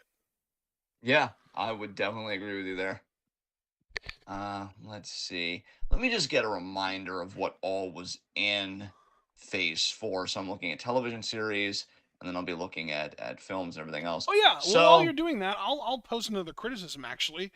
I think that Disney Plus series should not be considered as like a part of the lineup. I think they should be a separate thing. I think that you should introduce the Marvel movies as their own thing and then have a completely separate presentation slash graphic for the shows because they do not feel the same. They do not feel very linked other than one or two very minor things like Wanda getting the dark hold or that really is the main thing. Honestly, that's about the biggest part of any of them, or I guess the multiverse being created at the end of Loki. Like those are really the only two things that have happened, and ever since then, there has been nothing significant in any of the Disney Plus shows that we've seen that have really linked to the greater MCU, and they feel very optional. They feel like the only one that really feels like it was necessary to watch was WandaVision before watching Multiverse of Madness, and that's about it. I will say for a criticism for me, and I think they've worked on it a bit, but I still have some problems. Like if you're doing a university, it's funny. I think you and I kind of disagree on this point. Like I I would want more intimate integration. Like to give an example, it's astonishing to me that very little of the films, and I think the films that did it, like the very first Iron Man and stuff, they only did it through Coulson. There's very little acknowledgement of Agents of Shield, and Quake and stuff like that. And I feel like they were such a big part of the MCU, at least on the television side, that to not bleed over into the movies. But yeah, TV is supposed to be subservient to film. Yet I think if we're honest about the cultural moment we're in, TV's kind of winning right now. I think TV is more popular, I think, for people in certain series than movies. And so, if you're going to do a universe, you can either do separate universes, like Ashley said. I don't have a problem with that, but it seems like they're committed to just doing this vast universe and then being able to play with it with Oh, to be multiverse clear, for I what don't if. want them to take place in different universes. I just want them to be treated as like not the same thing. Like, okay, how do I phrase this? They should still take place in the same universe, but for Disney and for Marvel to act like when they post their little fucking timelines showing everything that's coming, and they have 13 little notches showing that there's going to be 13 properties coming in the next 2 years, but half of them are shows coming to Disney Plus, that feels very deceitful and dishonest to me. That's understandable. Yeah. So I guess my one criticism is I would like more integration because for as much as they're doing, I still don't think it's quite enough. I would love So I for guess we Agents of have the Shield to like same jump on them. criticism, we just have different ways of approaching it. Mine is Yeah. if you're not going to go all out with making the shows feel connected to the movies, stop advertising them as such. And yours is try harder to make the shows feel connected to the movies. Yeah, pretty much. Like, yeah, there definitely needs to be more effort there. Yeah. As far as praise, I love that they're this kind of goes to what you were saying about like how they're treating cultures. I love that they really are trying to approach diversity, but in a way that's substantive and isn't just signaling like, oh, look at who we casted or whatever. Like Ms. Marvel, I thought was another great show that did really well at this, immersing you in the culture and the way that they treated it. Now, granted, I think there were some people, in that community that, had complaints and everything else about, certain practices and how it was portrayed, in Miss Marvel. But I like that though, because it's just getting amplified all around. When you go to a part of the world that, you're not used to, you're not always going to get things right. And I think you should try and show fidelity to that as much as possible. But I think it also invites people from that culture and that world to say, oh, hey, this is wrong, and gives them more visibility because it's made for them. So that's definitely something that I would continue. I know there's this whole initiative on the right, like, oh, go woke, go broke. But no, I think for Disney, it's a great model because demographics are changing, and this is how you appeal to them. So that's another positive I would say that I have. I will agree with Angel though, because I'll tell you, was Eternals Phase 4? Eternals was Yes. Phase 4, right? Yes, it was. I personally did not care for that movie. And I think for me, that movie really illustrates Angel's point because he said not every damn superhero villain deserves a movie adaptation. I really felt like that adaptation fell flat. And then on the other hand, there are adaptations I want. Like I would love if Doctor Doom, rather than being like integrated immediately into the Fantastic Four more broadly, if he got his own standalone film. Like that would be an instance where I'm like, okay, because the comics, there is so much you can do from the fucking comics. Also, I think, for a criticism, um, sometimes I don't know if Disney goes hard enough, to be honest. I mean, look, Disney is kind of at the epicenter of mass culture. And I'll never forget when the first Black Panther came out, that there were, black media scholars and just black scholars in general that said, like, look, it's a momentous occasion for sure. We understand why people in the community are hyped about this movie, but it sucks that the villain is another black guy. So it's just more intra conflict between two black people and just blackness like as a whole. Right. I remember one scholar, it really stood out to me. He said, I wish they would have really been true to Black Panther. And they posted this comic cover that was fucking badass because it was Black Panther pouncing on a Klansman, like getting ready to attack. And I'm like, oh, that's fucking dope. Like, I wish to oh, hello, Rotten Butter. Welcome. I wish, if I could just be blunt about it, I wish Marvel, knowing the money that it makes and knowing how successful Disney's been, would just put their balls on the table and be like, in an alternate timeline, right? Say if we could really like have a sandbox to play with. We're doing another Black Panther movie, but the villain is the leader of like a far right white supremacist group that wants to just, you could do it in a PG way. You've done racism in plenty of PG movies. There's a PG or PG-13 way to do this, where it's like, yeah, we want to forcibly get rid of the black population and Black Panther stop. Like that would blow my fucking mind. So yeah, I think that'll round out my criticisms because I think there is a lot to praise. Go harder. Go harder with your villains. Keep them more grounded because the biggest villain today that's terrifying isn't a Thanos. It's the fucking far right guy whose gatherings are getting bigger and bigger by the month that's calling for the eradication of people that don't look like him. And I'd love for a Black Panther or a Miss Marvel or whatever to knock them the fuck out. So that's a big criticism I have. Is I don't think you're going hard enough with what you've got here. So. Yeah, I love it. I love it. Another criticism for me, I think that Marvel is sort of stuck a little bit too much into a pattern. I remember when the first Iron Man movie came out, I don't think anyone expected that to be as good as it was. And then when Captain America Civil War came out, nobody expected that to be as good of a spy thriller as it was. And then when Guardians of the Galaxy came out, nobody expected that to be as good of like sort of like a sci-fi space odyssey as it was. And basically what I'm getting at here is Marvel has basically stopped experimenting with different genres. They are just stuck in superhero movie. And the only real exception that I feel like has gone on in Phase 4 was Shang-Chi and the Legend of the Ten Rings. I feel like that's the only real exception, the only movie that they made in Phase 4 that didn't just feel like a superhero movie.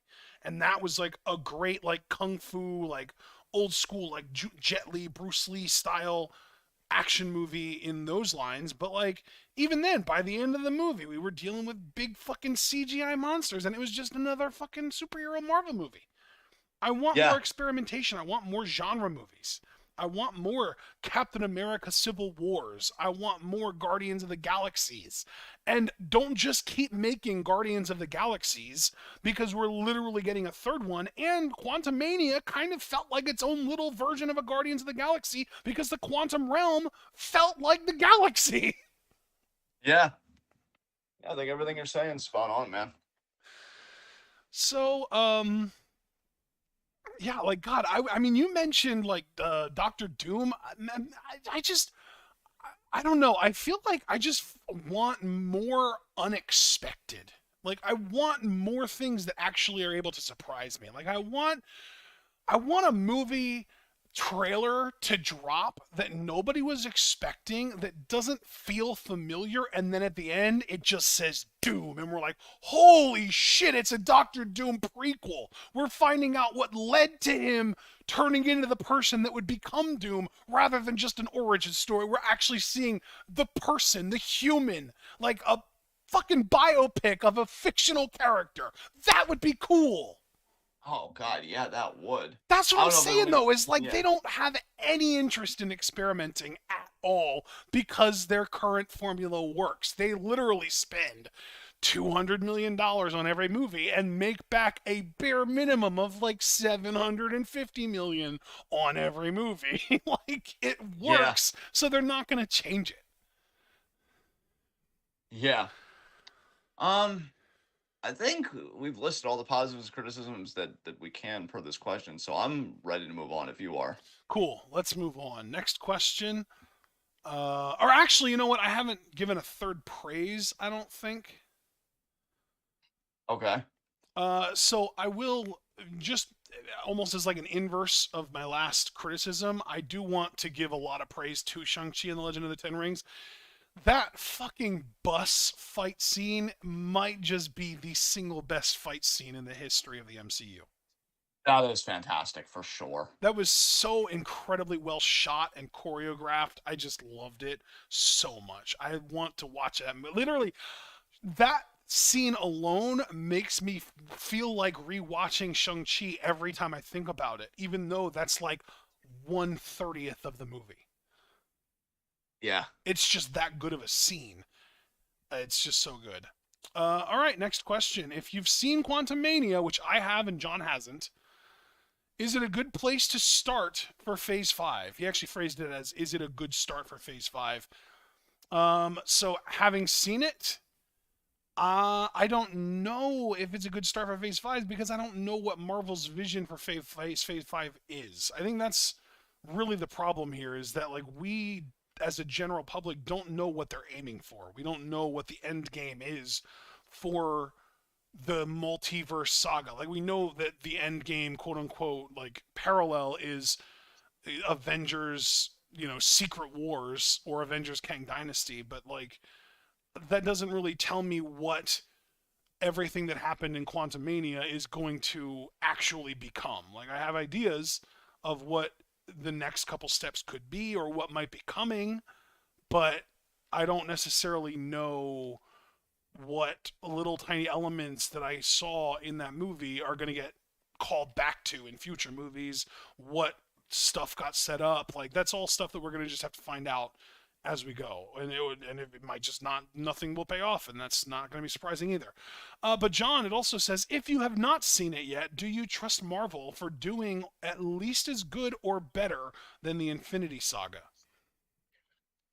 I mean, the Infinity Saga was epic in scope, and I think it really did fantastically well because it was the buildup of what, over 10 years by the time those movies came out.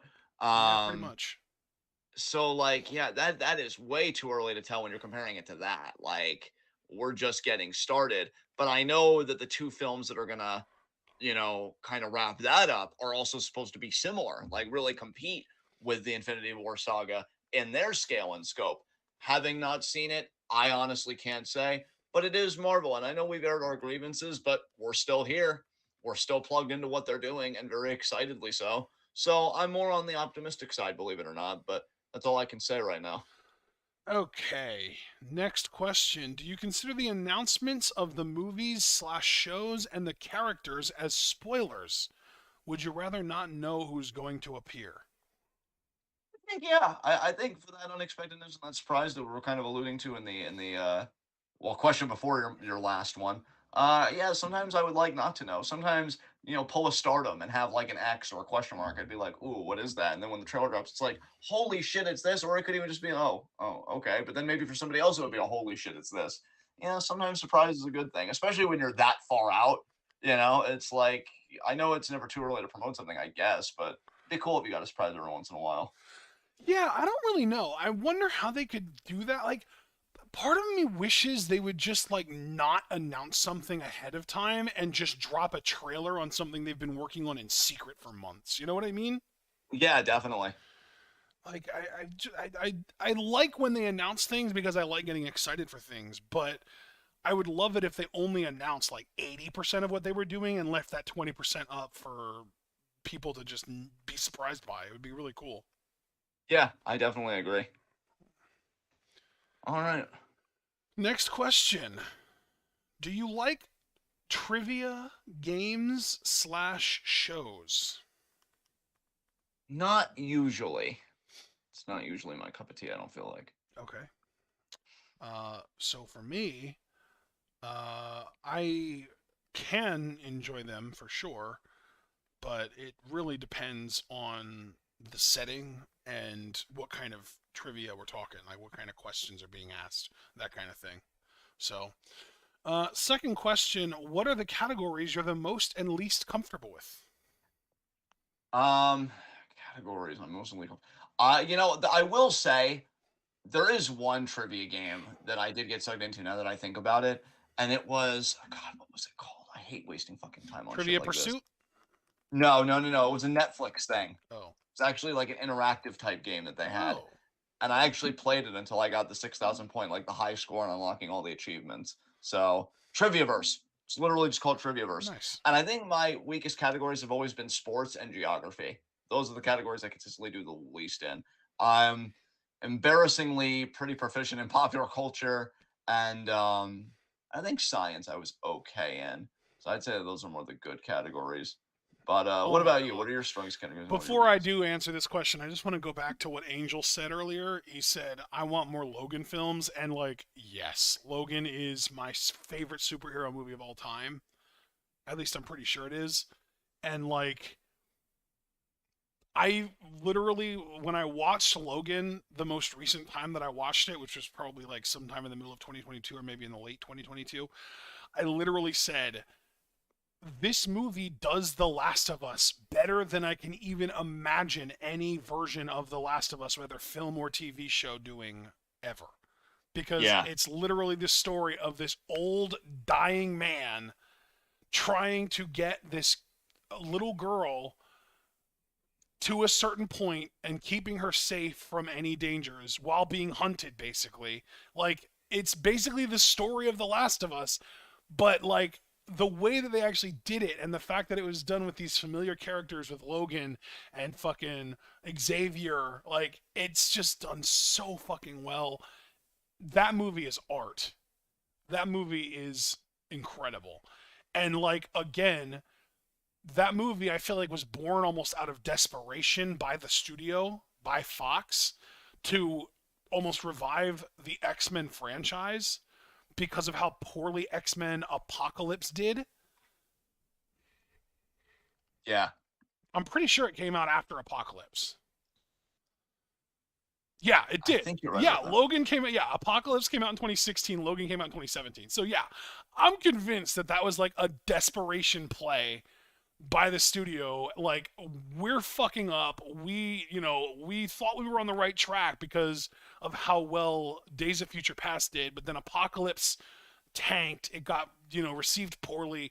What the fuck do? We need to take some chances. We need to take some risks. And this beautiful piece of art, this magnificent masterpiece, Logan, came out of that. And then they fucked it up all over again by creating Dark Phoenix. Yeah. But still, the fact that we got Logan is a modern miracle, man. It's incredible. So, yeah. Anyway, back to the question at hand. Most comfortable, I would say any kind of like American pop culture or geography, and then just like math and science is pretty much. And yeah, music, I would say. Music is another good one. But that's part of pop culture, so you get the idea. Next up, did you know the YouTube show called Movie Trivia Schmodown? No, I've never heard of that. I have not heard of it either. Next question. Among the YouTube wrestling community, what would be the perfect collab for you? And then he added, you can be the participants, which also implies that we don't have to be the participants. Oh God. God, it's all so toxic. I feel like you Um, hate it already. Jesus I do. Christ. I really do, to be honest with you. It's so toxic. It's so terrible. The takes are so bad. Um, Karen watches wrestling is cool, Foster. Yeah, I'll say that. You know what? I'm gonna say Karen watches wrestling and Joe Sizzle. Joe There. Shizzle, yeah. Yeah, it's two people that I actually really like. Their content's informed and substantive. Yeah, yeah, do that. That puts me at peace. So that's my collab. Very easy. Perfect. I'm going to sign on and we can move on. Next up, what kind of video would it be? A debate, a review, other? I Those think are it'd be a two different shared. channels that only really do video essays, so I would want them to change it up and do a live reaction to a major Stardom or TJPW show. Yeah, yeah, I like that idea. Yeah, Foster Ozka's channel is great. It is great. It's just I'm trying to think of like quintessential YouTubers. We all know Kana's got that wrestling shit on lock. All right, next question. 15th and final question, and what subjects would it tackle? Again, for me, it's a live reaction, so let's say TJPW Wrestle Princess 23 or Wrestle Princess this year, whatever year, I don't know. Perfect, perfect. You're carrying me on this one. We crossed the finish line. I'm gonna co-sign. We can get on to our next batch of questions. Which are from Angel, who was here earlier. He's probably still here and just chilling out, listening to us talk. First question: what does a WrestleMania look like without the Royal Rumble pay-per-view to build it up? Honestly, Angel, the most direct, and he said here, love you, man. He said most direct. I would say most directly. That just elevates the significance of Chamber. Personally, you go from determining championship contenders through Rumble to just determining them through the Elimination Chamber matches. So I think WrestleMania without Rumble still has Chamber. So you just elevate the one in the absence of the other. That's the most straightforward answer I can give you. So Nice. I like it. Good job. I like it too. It was really easy. That's how I like it. I like your face. Nice. Bet you didn't know that, did you? No, I mean, God, you're God, so stupid. really shocked me. Oh, you Uh, fucking weirdos. Anyway, yeah, Truthfully, I honestly WrestleMania without the Royal Rumble might actually be better. But I don't know if I would want it because I love the Royal Rumble as just like a spectacle, honestly. Like, I love watching the Royal Rumble. I love being able to get behind someone or even multiple people to win the Royal Rumble. I love getting frustrated even when my person doesn't win and then having to find a new favorite to pick, a new horse to back, kind of. I just love the Royal Rumble. But honestly, if it wasn't a thing, I think WrestleMania would be better. I think that the build to WrestleMania would be better. Yeah, I can see it honestly. I just think that like that's almost like having to lock in the challengers for arguably the two biggest matches on WrestleMania 2 months and a week ahead of WrestleMania might just be creatively limiting. I mean, I just think maybe if they were allowed to kind of freestyle for a little bit longer, they might have been able to, we might be getting Sami Zayn challenging for the world title this year rather than fucking just Cody. Just Cody, that's perfect. Well, seriously though, like Yeah. if it wasn't like, part of their own written rules that the winner of the Royal Rumble is the challenger for the world title at WrestleMania, that would leave options open for situations where someone like a Sami Zayn, who maybe they didn't plan on having be in the world title picture at the Royal Rumble, or I guess I should say planning on having be in the world title picture at WrestleMania at the Royal Rumble, maybe they could have changed their minds by the time we got to Elimination Chamber and saw the response that he got and been like, damn, glad we didn't name a contender yet because now we know who it's got to be. You know what I mean? That's an excellent point. I would say too, dude, when you look at the Royal Rumble as a device, which isn't to say that I've never liked the Royal Rumble. Obviously, you guys don't even go back that far. I popped big when Drew won his Rumble. That was Um, 3 years ago. I can't believe how long yeah, ago that was. That's crazy. I know, right? So like clearly the Rumble can work. Obviously, Benoit, who I've always been like a big fan of, tragedy aside, when he won in '04, I fucking cried. There have been like a lot of Rumble winners that I put. Batista, I thought, had a great build because of the Royal Rumble. However, I think this past Rumble with Cody winning from number 30, no less, as a babyface, whereas the heel in Gunther is the workhorse. It just shows that like sometimes this mechanism can be limiting in terms of creating a babyface you want to get behind and creating a heel that's dastardly. Like I would want to create or I would want to have matches where you could create moments where it's like, wow, this babyface is like showing a lot of heart, which I feel like you can only really do in the Rumble if you have them come at a low number and just go the distance. Or like, wow, that heel is really sickening. So it's not even just like naming contenders, but also whatever contenders you name, like that match or the mechanism that we've put in place has sufficiently given them the momentum or the heat, whatever you're looking for face and heel respectively, that they need to go into that match. I don't feel like that Rumble win did anything for Cody except the formality of getting him a championship match. Whereas I feel like actually that match did a lot more for Gunther precisely because he came in from a low spot, but that's quintessentially a babyface maneuver. Yep. So yeah, I think it also allows for more experimentation and just more ways to actually create genuine heels and babyfaces respectively. So. And of course, Alex Foster in chat added, Cody beat Solo this week. He's faced no adversity lately. Well, what adversity can you expect to face when you already defeated racism? So true. There you go. All right. I hate him so much. Next question. Okada getting shoot kicked in the face recently begs the question, are all baby faces instantly heels when they give a receipt after a shoot strike against them? Maybe there would have been a time where that would have been true, Angel, although I even find that suspect, but I definitely don't think that's true today.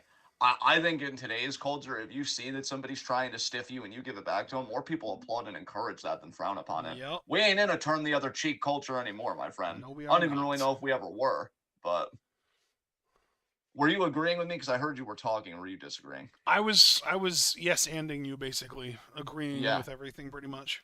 Yeah. So I would just say that, keep it really succinct. Next question from Angel. Next question from Angel. Been watching Mr. Perfect and Ted DiBiase matches lately, both of whom were never WWF champions. Who between them would have made for a better champion? Younger me would have been like, oh, of course, Mr. Perfect. Do you see how he bumps? And, like, I do enjoy his in-ring stuff. I ain't even going to cap. And I do think he had charisma. His vignettes are still some of my favorite vignettes of all time. However, a DiBiase title reign with especially how prominent wealth inequality has become today, like, that would have aged so well, I feel like, if they would have done it right. Like, imagine this dude pays off a referee when you think the babyface has got him pinned and the referee stops the count and he reveals that he was on the payroll, or maybe he just pays a wrestler that like is a conflicted babyface and it's like, look, there was no guarantee I could have won the championship, but my family, we needed the money because times are tough, and I took it, kind of like they did with Michaels and JBL, but I feel like back then maybe it would have been more believable, maybe a bit of a better sell. I feel like with the DiBiase character, there was so much you could have done to make like a lengthy and worthwhile title reign, and then whatever babyface you have beat him, I just think it's instantly over because it's like, well, he couldn't be bought off, which shows dignity and principle. He fought back, which shows valiance and just all those, especially for that time period, all the quintessential babyface traits. You make him instantly. So I think long term, DiBiase would have been a far better world champion just for the range of what he could have done. Whereas Perfect, it just would have been, I'm really smug and cocky because I'm really good at what I do something about it. And he probably would have dropped the title to like a Bret Hart or something, because I know their matches were kind of legendary back then. Whereas I just feel like DiBiase would have had a greater range of opponents, greater range of stories, and might have even had a greater chance of actually making somebody than Mr. Perfect. So I'm gonna say DiBiase. Yeah, Perfect basically would have just been a more contemporary Ric Flair. Yeah, exactly. I think that's beautifully said, honestly. DiBiase could have been really something special. I think DiBiase could have had a legendary run with that title for sure. Yeah, definitely. I loved your ideas with it too, where like maybe there's like a moment in the match where like, because he had a manager, right, DiBiase? Well, yeah, he had Virgil for a while. Didn't he have IRS too at one point? Did he? I'm not sure about that, to be honest. I don't know if he was his manager or his tag partner, but regardless, like he could have someone at ringside and like the referee, like his opponent is about to win the match. The ref goes down 1-2. Virgil pulls him out of the ring. And the ref's like all up in Virgil's face, and Virgil's just like, now, I know. Listen, though, Mr. DiBiase wanted me to offer you this, and he hands him a wad of cash. And the ref's just like, oh. Hello, nest egg. Yeah, like, it's just so good. There's so much potential there. I also love your idea of him trying to pay off his opponents, and like anytime, like you could even you would have to do that at the beginning of his reign, the beginning of it. Like you wouldn't have him defend the title for like 3 months after winning it, because every time you announced an opponent for him, they would mysteriously no-show the title match, and then it would be revealed that he had been paying everyone off to not have them wrestle him so that he could keep the title for longer. Yeah. I love everything about that, dude. That's so good. I love it so much. He would have literally been the centerpiece of the entire promotion. And whatever babyface would have taken the title off of him would have been such a huge relief to the crowd and such a huge boon and rub to that babyface. Granted, I'm assuming it just would have been Hogan, but like, Yeah, which still. is so important because, dude, like I even have this image in my mind, and I'm gonna get to Angel's super chat in a second. Um, but yeah, like I'm even imagining this image where Babyface is just handing him his ass, and he gets so desperate he takes some money out of his tights and he tries to give it to a fan to be kind of like a shield, and the fan just throws it back in his face. And there's just so much like interplay you could do between character and fan, and just the referee, like we've been talking about in the other right, like so much you can do. But yeah, $5 super chat here from Angel. Thanks, guys. One last question. Who is your favorite YouTuber and how long have you been following them? Mine is Maximilian Dude, a fighting game guru, and it's been 10 years. I would say my favorite YouTubers, I'm going to cheat and name two, both on the philosophy side, are Jonas Seika, who does amazing philosophy videos. He's doing a whole series on the German Revolution, and he's done like the first 2 parts, and they're like, I think, an hour long a piece. I've really been wanting to find time to watch those, and shame on me for slacking on him. He does amazing, amazing fucking work. I also still love Philosophy Overdose, even though lately they've been posting a lot of analytic stuff, and I'm just not into that at all. But yeah, they're still really, really good. Like really good. A great archive of philosophy material. So I'm gonna say those are my two favorite YouTubers. What about you, man? Who are some of your favorite YouTubers? I think there's only one YouTuber that I can honestly say I think I've watched their entire catalog multiple times, and that is Make Stuff on YouTube. Very cool. Very cool. So they have. This is the YouTuber that did that video essay on Avatar: The Last Airbender, talking about mistakes and how important it is to allow people to learn from their mistakes. Yes. And then they also did the one on Hamilton and motifs, and they did one on Arrival and Up being the same movie, and of course, sort of the contrast between how people relate to live action versus animation. It's just, I just really love the way that this person thinks and the way that they express their thoughts. So if you have never heard of Make Stuff on YouTube, look them up and watch all of their videos that you have any level of interest in whatsoever.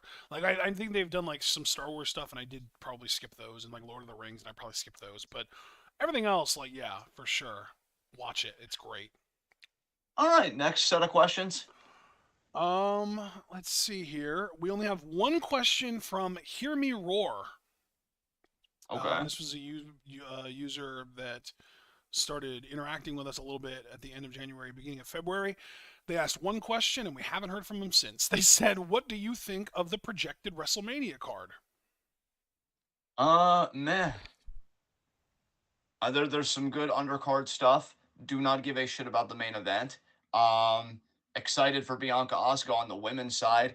Rhea Charlotte, I'm only excited for Rhea and hopefully her winning the title. But yeah, I'd say, I think I even said my hype scale at the time. We'll have to see where it is come preview predictions.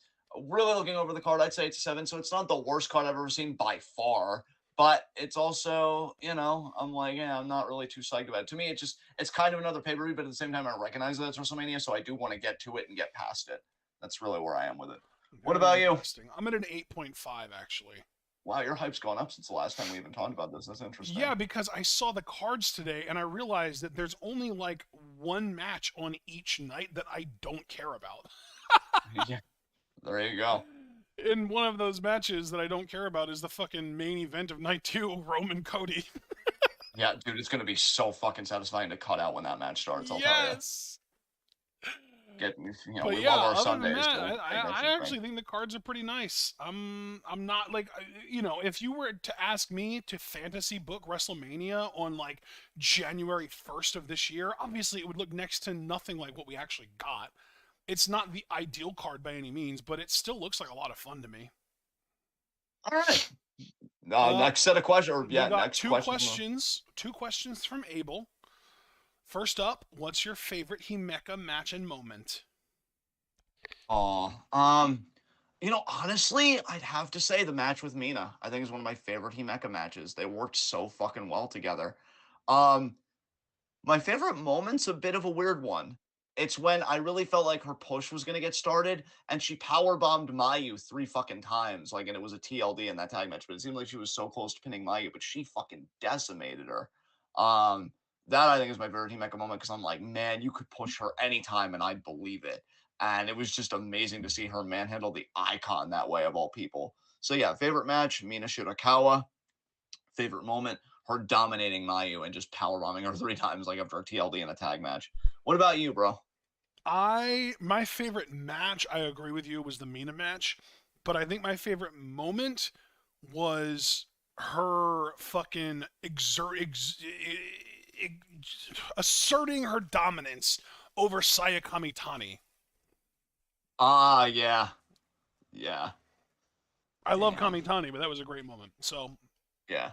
um, next question from Abel. Assuming that, oh, actually, that was Mark. Never mind. Next question from Abel. Who would you recast for Kang?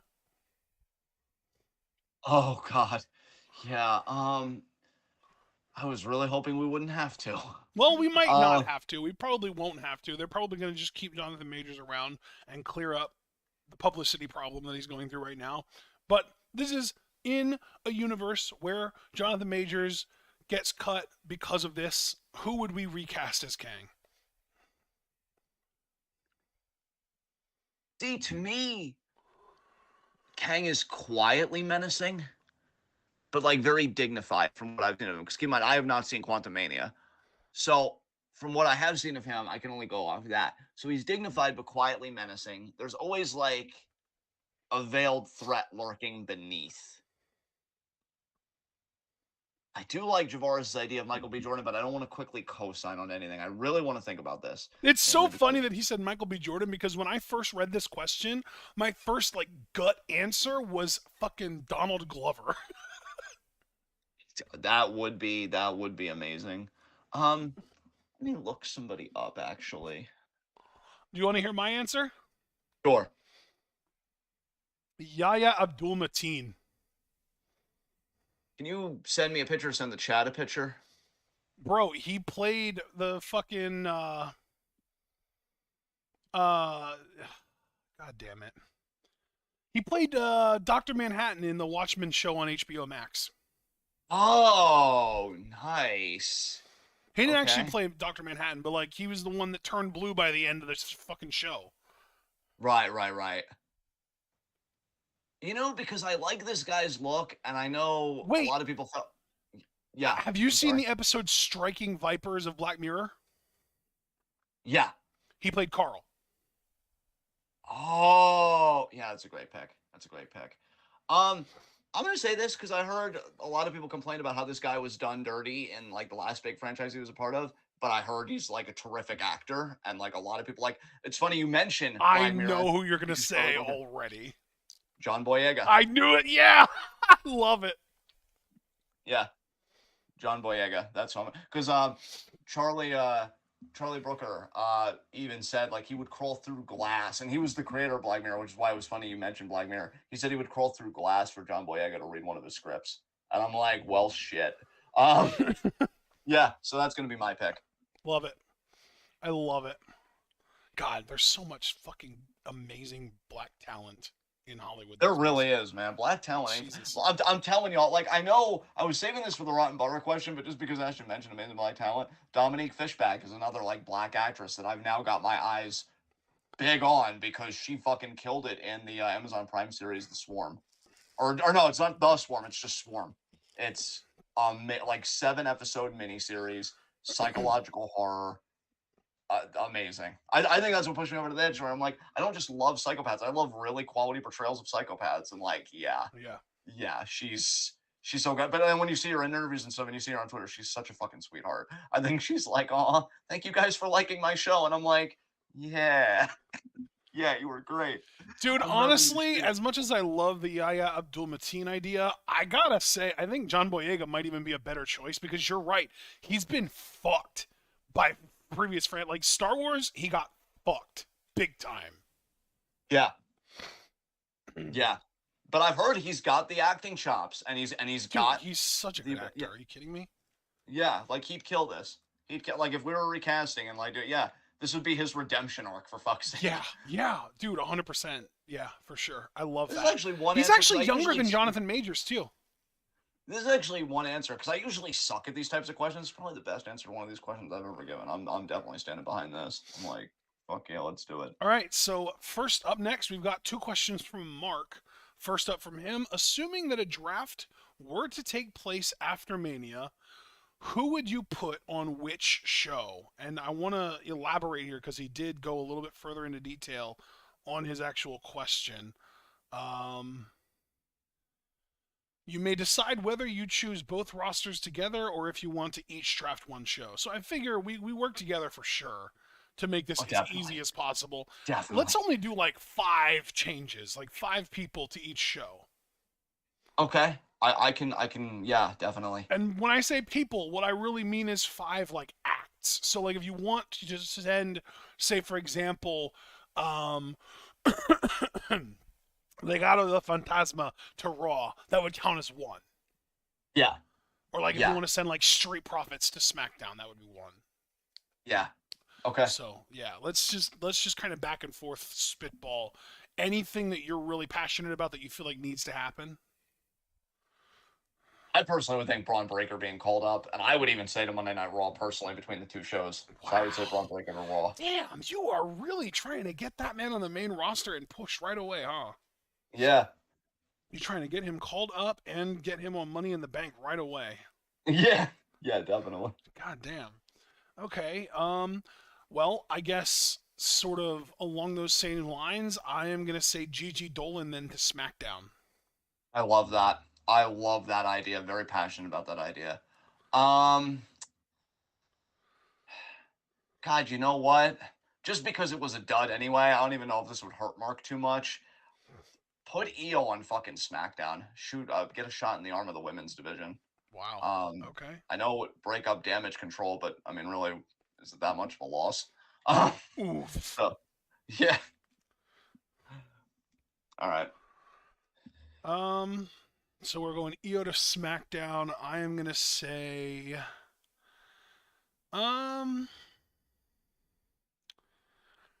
I really like what's going on with Maximum Male Models and Otis, so I'm gonna say Chad Gable to SmackDown. Love that idea too. Man, you're killing it right now. Personally for me, and it might be a bit complicated if things go on because I believe that the tag title matchup is on Saturday night, one of Mania. If things go this way, I don't want Kevin and Sammy to be on the same show, so I'm gonna say Sami Zayn to Raw to thereby leave Kevin okay. Owens on SmackDown. So yeah. All right, nice. Yeah, I'm splitting up Sammy and Kevin. They could still defend the title, but the moment they lose them, that's when the brand split for them is enforced. I could see exemptions for champions. I think that makes it interesting. Right. But when you're not a champion, you've got to, stick to your own show. So. All right. Okay. I am going to send Charlotte Flair to Raw. I like that. I like that a lot. Do we need to do any more? I feel like that fills it out, doesn't it? Or do I? I thought we were doing 5 each. Okay, so what number am I at then? Because I did. Well, so far I've done Gigi, Chad. I think I've only done those 3, right? Gigi, Chad, and then I just did Charlotte. You And did I did EO. Braun, Sammy. EO, and Sammy. So I think we've both done 3. So we have 2 Okay, we left both have two each. each. Okay. Hmm.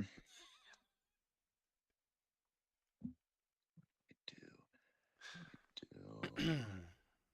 Sorry, everyone. I really do want to be thoughtful about this. That's why I'm kind of taking my time just a little bit. I'm like, I feel like we've given too much to SmackDown, which is why I wanted to send Charlotte to Raw just to like try and like start to even it out, kind of. I'm gonna say Xavier Woods to Raw. Okay, so you're splitting up New Day. Yeah, yeah, Splendid New Day. Okay. I'm actually gonna say a little bit something different here. Actually, I'm gonna Okay, say Creed Brothers to Raw. I like that. That's an inspired choice. Hmm. Let's see. Let me actually think about NXT. Do I want to send anybody else on NXT there? Because thing is, I do want Carmelo to get his world title run first. Because Carmelo definitely has been on my mind. I'm not gonna act like he hasn't been. You know what? I'm also gonna say Wesley to Raw then. Wesley, I think, could be Oh really good for wow. them. Okay. Yeah, that'll be my last pick because that is 5. So. Yeah, and then I guess my last pick will be just to make it fully official, Chelsea Green to SmackDown. Oh, I like that, dude. I think she could really have a presence there if they give her the opportunity to. And I like that we kept Liv Morgan on SmackDown too, because now she's going to be on the same promotion as Rhea, presuming Rhea wins the SmackDown Women's title, which would allow for Charlotte to move. Yes. So quite exciting, quite exciting. All right. Let's I guess move on to our next question from Mark. This one hurts. Does Krista Joseph turning out to be trash ruin Lucha Underground on the same level that J.K. Rowling turning out to be a turf has pretty much ruined Harry Potter for a lot of people?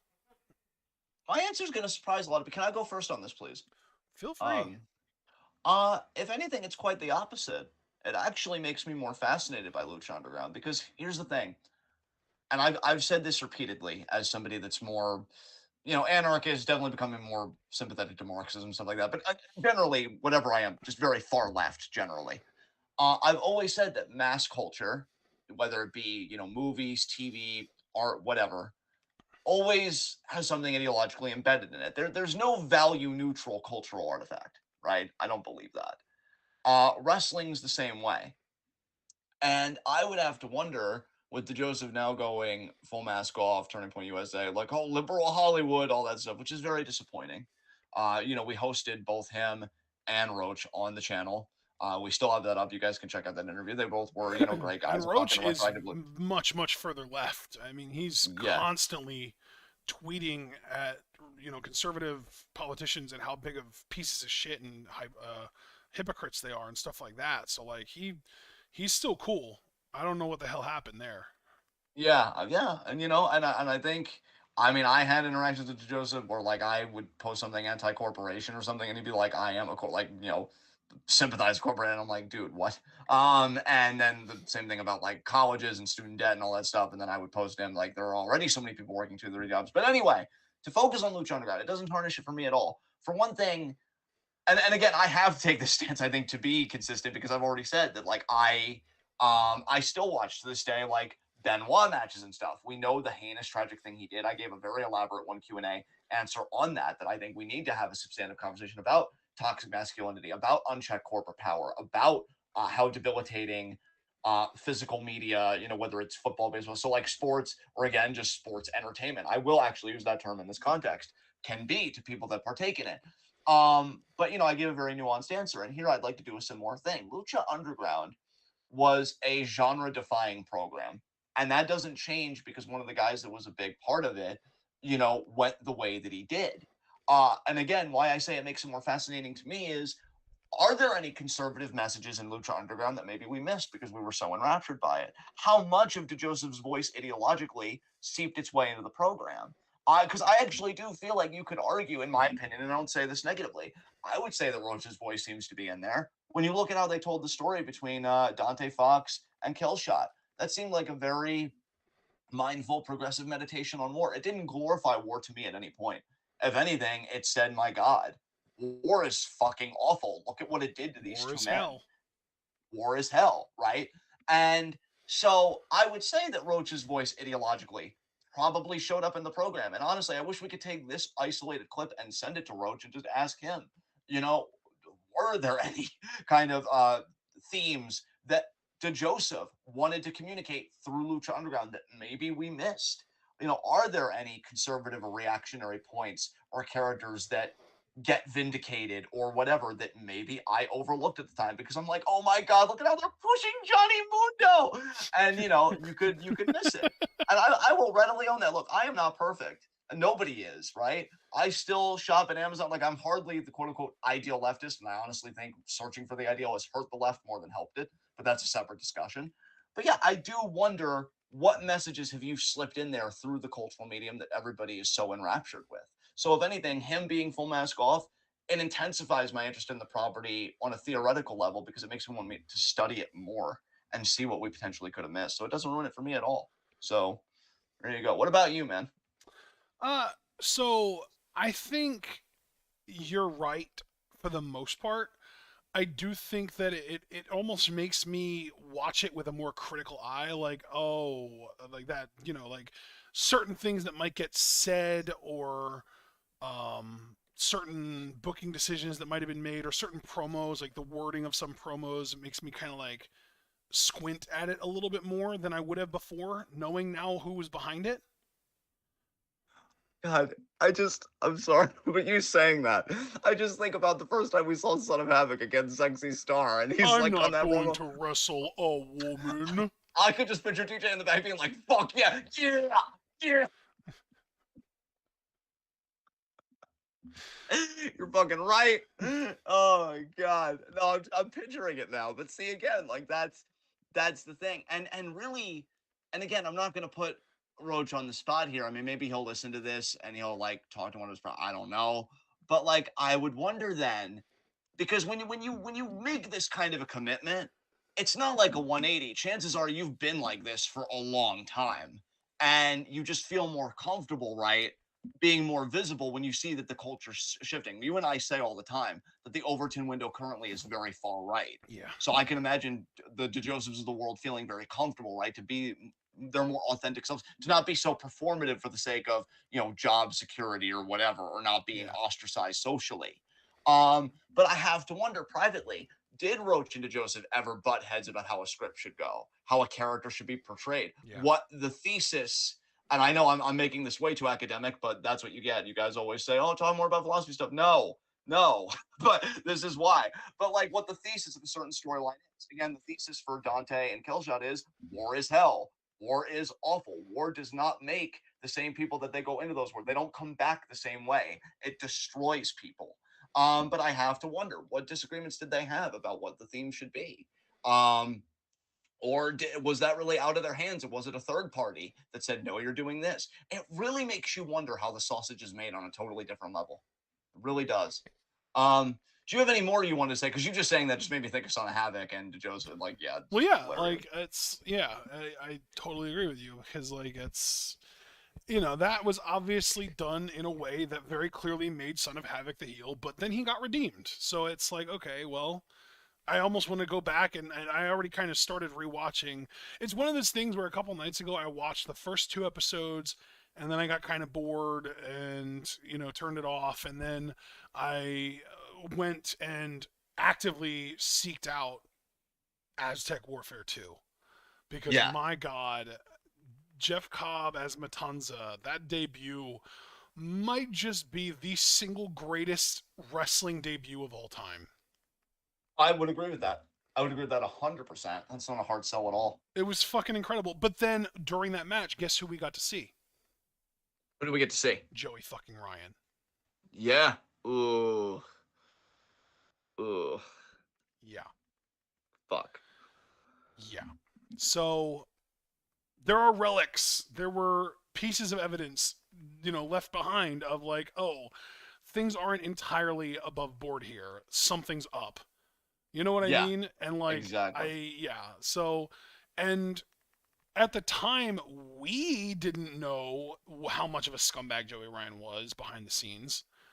We just knew that he played a creepy guy on TV. But at the end of the day, they probably did.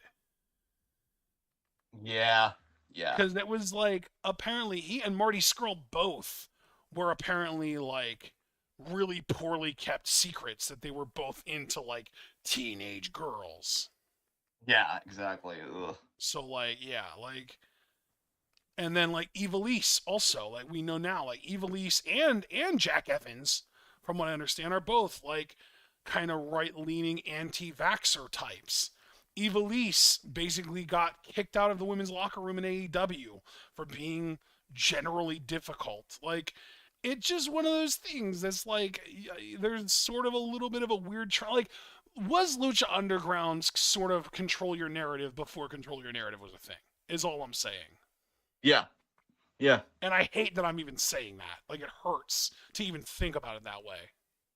Yeah, but I think you have to. I don't think it takes away. Again, I stand by when I say that. I do think it was genre-defying TV for pro wrestling. And That like that's doesn't the thing change. too, is like, who do we give that credit to though? Because Robert Rodriguez was the one that wanted to make a cinematic wrestling show. It was just Roach and DeJoseph and I forget the name of the third guy that was in the writers' room that just did the writing. Like, they weren't the ones who came up with the idea to create Lucha Underground as it was. They just wrote the show. Yeah. Like, it wasn't their sort of baby. It wasn't their nest egg or whatever. Like, it was a Robert Rodriguez idea, right? Right. So like the idea, like the show itself, genre defying for sure, but like I don't really feel like it's fair to give that credit to those guys. Yeah. And it may not be. It may not be. I If don't you know. want to give credit for some of the promos being very well written to those guys and the storylines being well written and the promotion in general being well booked, yeah, that absolutely should go to them. And I think that you and I would both agree that all of those boxes are checked for sure. Definitely. Yeah. So like then we have to think about like, okay, well, so if we're only looking at the writing, if we look at it under more of a magnifying glass, do we find traces of DeJoseph's problems in the writing? And I think you would almost inevitably find problems for sure. Yeah. Yeah. I mean, that's the thing. When you go through, like, I know J.K. Rowling is kind of like the paradigmatic example, these days of that Yes, kind of art. Cho And now I'm seeing, Chang. yeah, yeah, and now I'm seeing more scholarship where it's like, if you really look at the Harry Potter world. Now, I can't speak on much authority about this because yes, we watched the movies together, but I did not read the books. Thank God, I read Margaret Peterson Haddix among the Shadow Uh, Children series. I read the Oh, God, books. I did.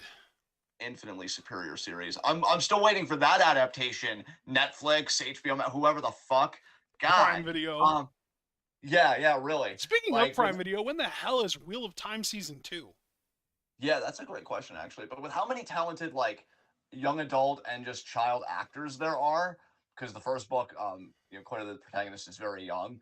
Like, do that adaptation. But anyway, having read the books, like you see more scholars being like, it really is just kind of a I won't say reactionary, like going right piece of literature. That would be a bit uncharitable to Rowling, but it really does uphold like the neoliberal order.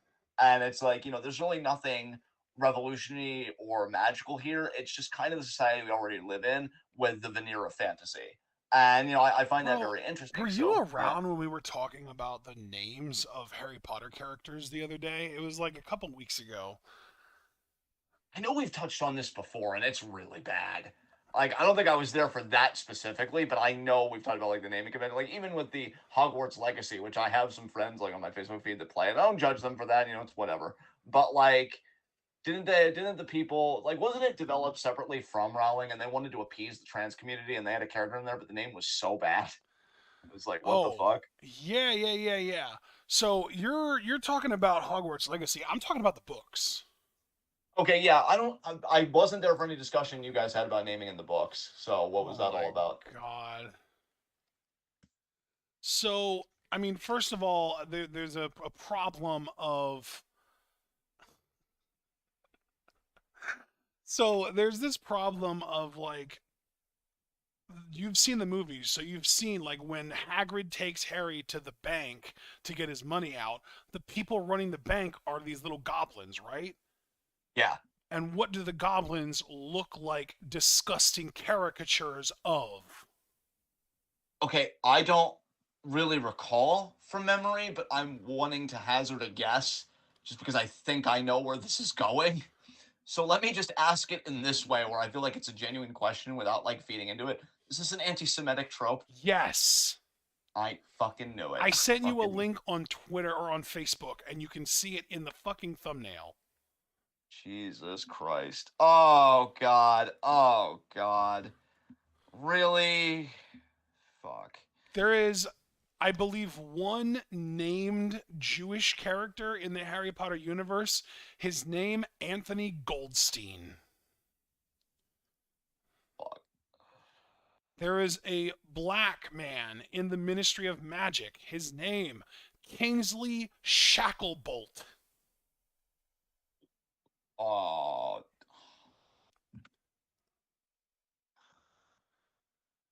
I can't come to the mic right now. I'm receding into myself. I'm Again, 15% we of the come way back there. to Harry Potter's Asian love interest, Cho Chang. Like, there's so much in the books. It's Why? so bad. Why? Why? It's really bad, dude. And I gotta give Hassan Minhaj when he was the guest host for the Daily Show because they're still doing the rotation. I'm surprised they haven't picked a permanent host yet, but I think it's very likely it could be him. Just because he did the Patriot Act and that was also really good. But he said, I guarantee you, Rowling didn't have opinions on trans people when she was on welfare. Like billionaires' lives are so uninteresting and so like easy that they need to invent problems just to keep themselves entertained. Yeah. And like, yeah. But anyway, to circle back, because this was an LU question. Yeah, it's pretty much the same thing. Like, DeJoseph was a part of. First of all, he worked for WWE for many years. Yeah. Then he got to develop a show that definitely has a cult following today.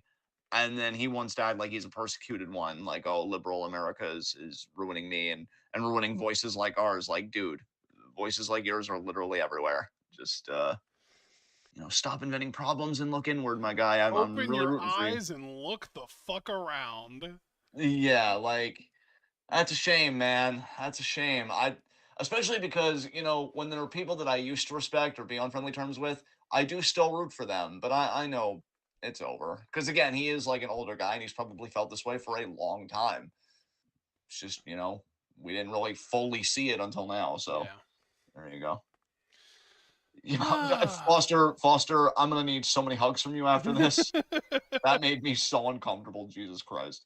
All Next right. question, So hopefully, yeah. mercifully. Rotten butter time. Oh, thank God.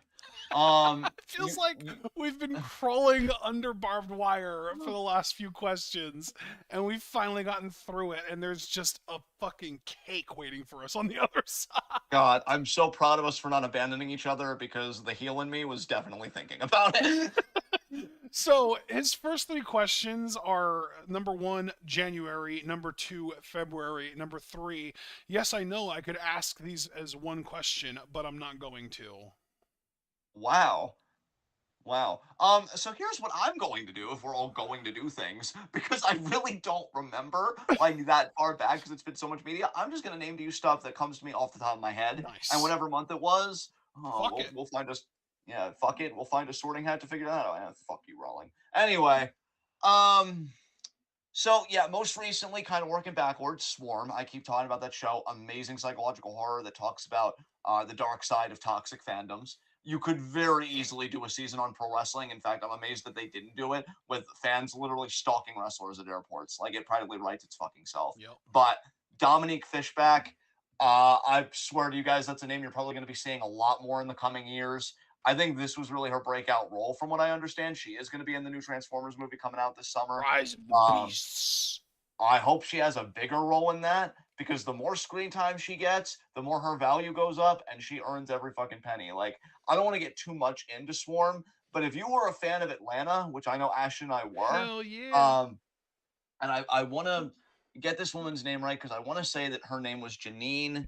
Nabbers, but I want to get that name right, and I probably got it wrong because there were two creators, and Donald Glover was only the second one. So there was actually a primary one that was a black woman, and black women often get forgotten about, and I don't want to be that guy. So yeah, actually, I got it right. I might have pronounced it wrong, but yeah, Janine Neighbors, Nabers. And she did an amazing job. She's apparently a playwright, as is Fishback. Fishback's wrote her own plays, and yeah, they killed this. And whatever hand Donald Glover had in it, I'll give him credit too. Funny thing, I actually read recently that a lot of people have a problem with Glover because uh they think that he hates black women, and the way that he like portrays black women is just very misogynistic. I found that very interesting because honestly, I might have been a bit insulated from that, or I might have not really taken note of that when we were watching Atlanta. I didn't really think that the Yeah, portrayal of black women was wow. bad. But that's a I criticism that mean, people he have of definitely did Glover. not portray Vanessa as somebody who was necessarily of sound mind and body. Yeah, that is true. That is true. So just something interesting to think about, when thinking about Donald Glover. And I did again want to give Janine Nabbers neighbors. I think Nabbers is probably correct, but yeah, How's it spelled? yeah, she Nabers. I would definitely Um, just stick with neighbors. yeah, neighbors. She just amazing job. And again, black women creators often really get overlooked. I didn't want to do the same thing here by just emphasizing Glover. Even though unfortunately, I think it was probably his name that drew a lot of eyes to people. I think you can see, and I don't know if that was Glover or Neighbors or maybe just them collaboratively. It definitely has that surrealist touch to me that Atlanta had. Like from the opening minute, it's just so discomforting in the best way. I can tell you, I haven't been that uncomfortable watching a piece of media in years. And that's really saying something. So kudos to that show. Have not shut the fuck up about it since I've seen it. Both the Barry season 4 teaser and trailer. My fucking God, what a ride it's been. April 16th cannot get here fast enough. And apparently the first two episodes of season 4 are going to drop on premiere night April 16th, so that's a bit different. Bill Hader is directing every episode this season. To say that I have pitched, I can take all of you motherfuckers camping with the fucking 10 I pitched right now, thinking about that fucking show. I fucking love that show. One of my favorite shows of all time. I just watched actually a trailer today, and I posted it in movies and TV because I know, Ashton, you're a big fan of this guy, and I didn't know if you'd have any interest in watching this movie series with me. White House Plumbers with Woody Harrelson. Um, and it's a mini I do series. love Woody Harrelson, by the way. He's great. Yeah, it's a mini series, and somebody else that was actually really good from what I saw in the trailer as well. And I think he's a well known actor. It's just I'm spacing because I'm very uncultured. Justin Thoreau. Justin Thoreau. And they're guys that pretty much perpetrated Watergate. They got called in to do Oh, Watergate, and nice. these are the guys. So, but Yeah, it's fuck got those like, guys. yeah, it's almost like an action feel to it, and I really like it. And it's got Kristen Shripka, who Kiernan did Shipka. yeah, exactly. She did Sabrina, and I've Yeah, really liked her and stuff that she's been in. And I think there have been Judy Greer is also in it. I know she's I've cool. liked I her. like her. So yeah, there's a solid cast. I'm definitely gonna check that out when the time comes. And yeah, I'm definitely looking forward to that when the time comes. So that should be a great freaking show. Um, Elemental, you and I watched the trailer for that. That looks like it's going to be so freaking good. Really excited for that. You showed me the trailer for Tetris coming to Apple TV. That anti-communist propaganda side, or well, really more pro-capitalist seemingly propaganda, and then the whitewashing of the main guy that Grace from Beyond the Trailer pointed out, to her Yeah, credit. really unfortunate for sure. Yeah, definitely docks a couple points, but it still does genuinely look good. Um, what else? What else? I mean, gaming wise, I've played some 2K22. I've like installed it and reinstalled it a couple times because I wanted to really play with community creations, but like I'm over it. If you guys want a better wrestling experience, because I know I've just been really negative about it, either do 2K23, I guess. I'm just going by how my friends feel about it. Or if you don't want to support WWE at all because you're like, hey, fuck you. You. Fire Pro Wrestling is great. Fire Pro Wrestling is an amazing game. I literally all I do is simulate matches on it, and it's the most fun I've had with a wrestling game. Just because the simulations are just really compelling most of the time. Sometimes there are finishes where I'm like, really, you got beat by that, but more often than not, I have a lot of fun with it. Just on the more like booking side. Yeah. So yeah, Fire Pro, I would definitely go with. Oh my God, I saw, and I think it was because of you, Ashton, and then I shared it to all my I'm friends. your you. Yeah, yes. Um, Budokai Tenkaichi 4. I am. Oh, thank Javaris for that. Oh, so Javaris first, and then, but I think you sent it to me then after. So Javaris was sent it to you, Oh, and then you sent it to yeah. me. That's why I credited you at first, because I know I got it from a message from you. Yes. But Javaris, I know he and I bonded like way over it. That looks like it's going to be an amazing game. Love that fucking series so goddamn much. Speaking of series that I love, you season 4. You.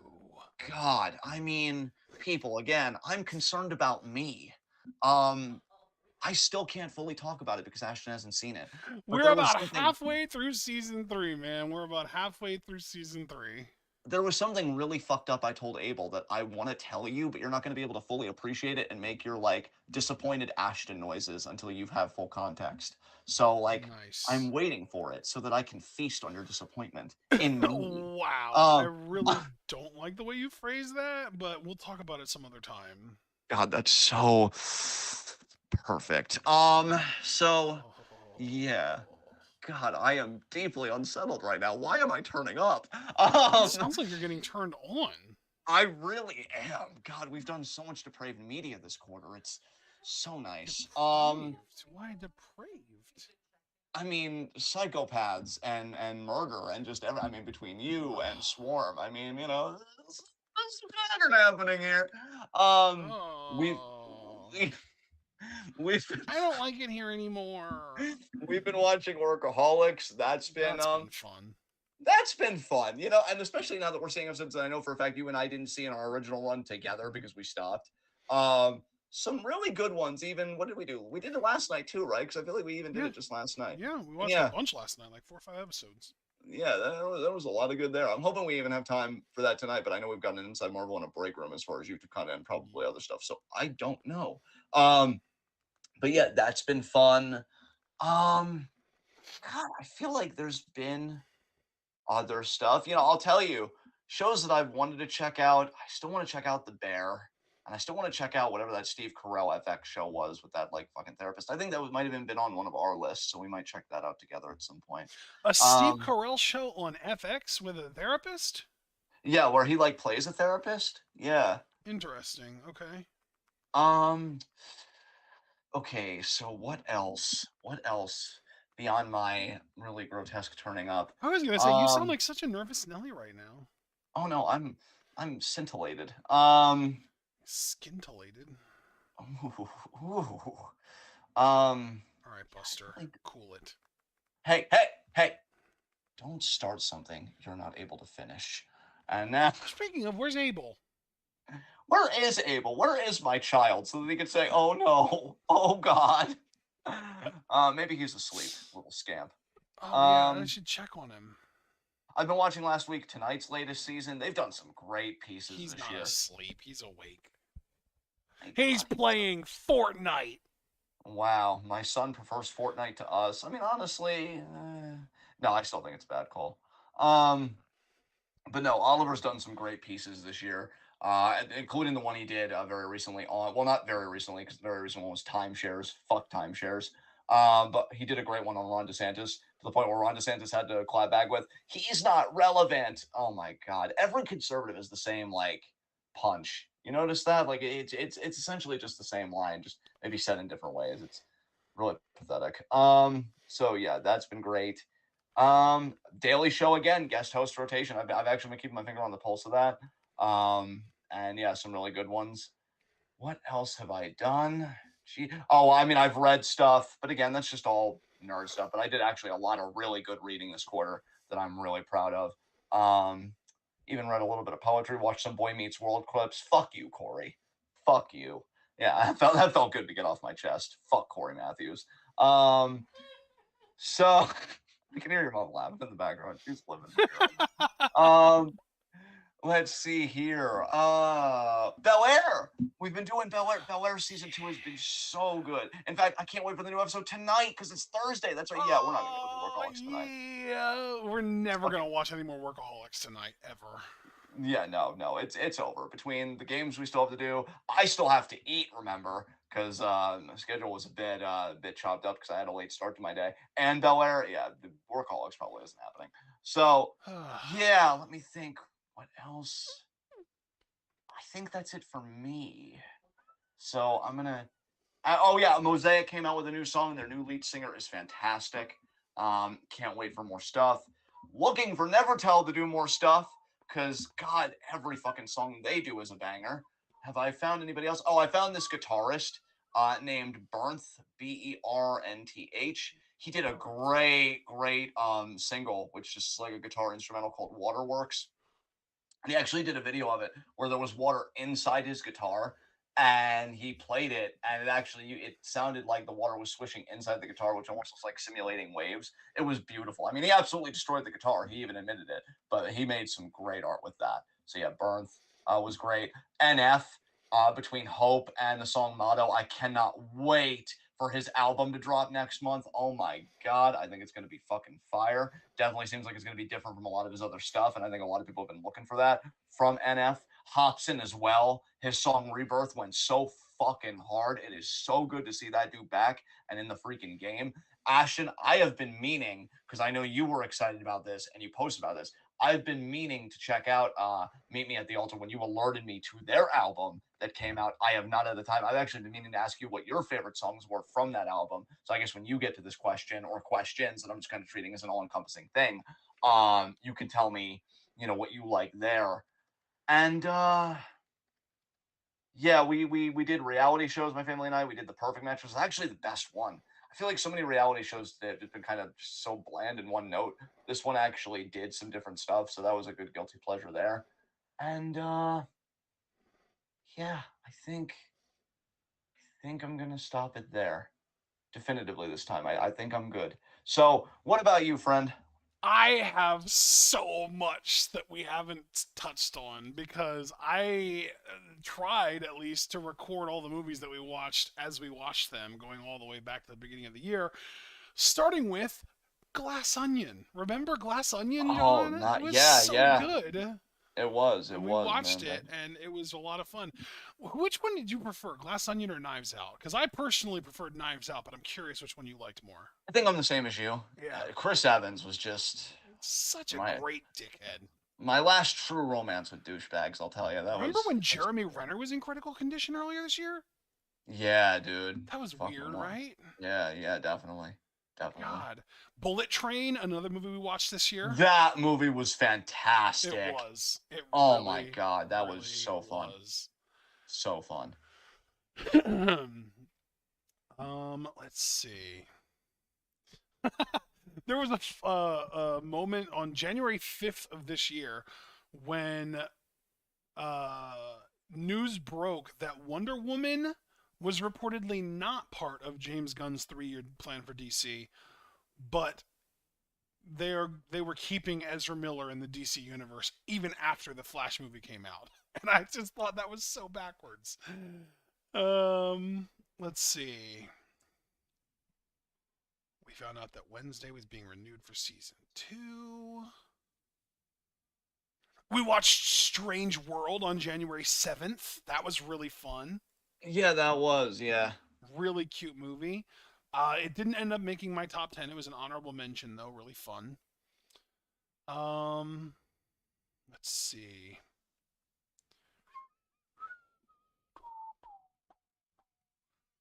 Was that? Did we watch? Was that? No. The Bad Guys. Yes, that was a pretty good one. That I was enjoyed that. so good. It was awesome. Very fun. Let's see. Um, we've been getting a lot of news about Avatar Studios working on different projects. I'm very excited about that. We've been watching The Last of Us this whole time. Yeah, that's true. How could I forget that? That was so recent. Again, doing it quarterly, I am gonna forget a lot of stuff, but Last of Us was fantastic. Yeah, man. I mean, yeah, literally the entire quarter spanned The Last of Us. Like it started this Yeah, quarter and ended this quarter. yeah, yeah, definitely. Let's see. Velma. We watched the first, I think, what was it, 4 or 6 episodes of Velma, and we need to catch up on it still. That's right. I even said recently, do we have to? And you're like, yeah. So, oh, Ashton. All right, continue. Dude, Velma is rated lower on IMDb than Dragon Ball Evolution. People are ridiculous. And the people behind that movie are like, yes, I can sleep again. That movie was ass. Velma has had like 1 or 2 bad episodes and 1 or 2 solid episodes. Yeah, and then the rest were, yeah, in the mid. We watched Chainsaw Man. Oh, how could I fucking forget an anime that I have been missing ever since? Yeah, Yes. buddy. Oh my shit. god. And dude, we're always very respectful of other people's opinions on here, and I'm sorry to take the ball back, but you reminded me of Chainsaw Man. I just have to say this. I saw people come out and be like, this is an overrated anime, and I'm like, you know what? Your mother's overrated. I totally disagree with this birth that she had with you and your face and just everything needs to go. Okay, it needs to go. Finally, the most relatable protagonist in anime history. And Dude's like, just trying to get laid, man. dude's just trying to get, and even beyond that, because I could see like the eye rolls when I say that when you think about that, and that's valid. Even just like, I need to eat. Like, motherfuckers gotta eat. Motherfuckers gotta. Well, you motherfuckers talking about saving the planet or vengeance and all.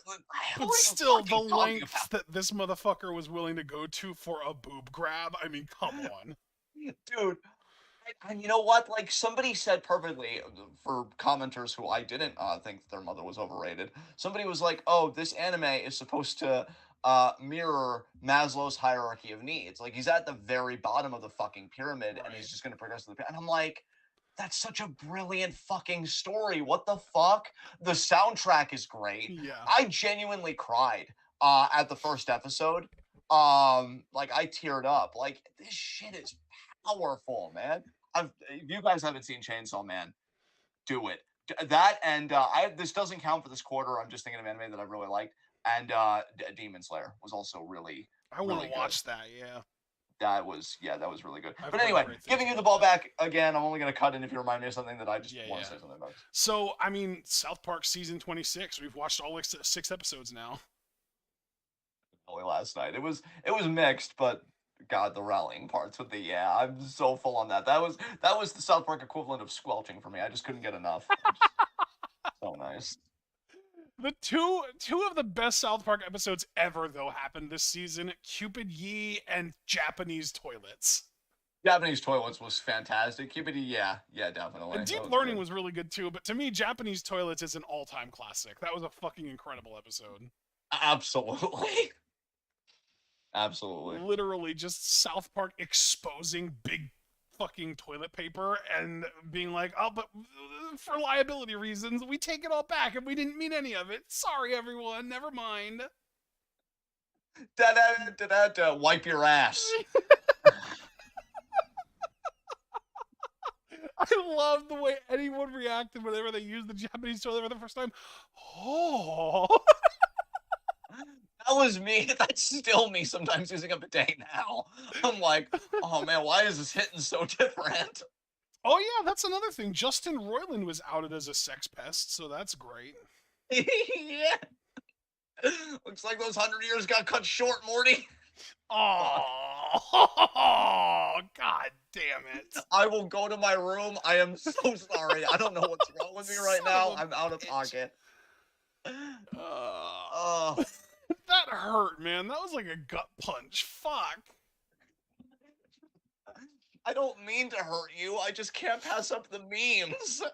The Gray Man. We watched The Gray Man. Honestly, I'm not gonna rave too much about that because I completely forgot about that one. Like, yeah, that was okay. Dude, to me, like, I even put in our Discord after we watched The Gray Man, it was decent, but it made me just want to watch The Nice Guys again. Like, yeah, nothing in Ryan Gosling's filmography will ever top The Nice Guys, in my opinion. It was so fucking good. Yeah, no, I would agree with that. We need more Ryan Gosling comedy films. He's such a great physical comedic actor. Yeah. Yeah, I would love it actually to see makes that. me interested in seeing him as Ken in the Barbie movie coming up this summer. Oh yeah, he is in that. Yeah, he's Yeah, I'm Ken. sure he'll do well in that. Yeah, Yeah, yeah. makes me curious for sure. Let's see what else. I got really into the Shin Megami Tensei series in January. Like deep dive, learned all about like all the different spin-offs that it's had and stuff, and downloaded a bunch of games. And I have literally to this day, for 2 months now, I've had a video pulled up that is like a history of the Shin Megami Tensei series, all 70 plus games by Good Vibes Gaming, and it's actually a channel that I've subscribed to and that I've been keeping up with relatively well. The video is just like 2+ hours long, and I just never have time to watch all that. You know what I mean? Yeah, absolutely, man. So yeah. Let's see what else.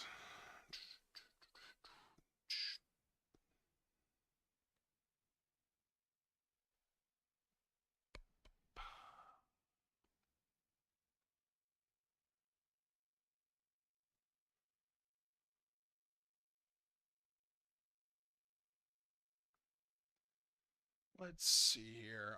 I'm literally just scrolling through our movies and television channel, looking for stuff that I talked about that we watched. Oh, while you're doing that, I also saw Cocaine Bear with the family this quarter in a Oh yeah, theater. there you go. Nice. It was amazing. I believe a bear can do cocaine. Well, I mean, yeah, of course they can. Yeah.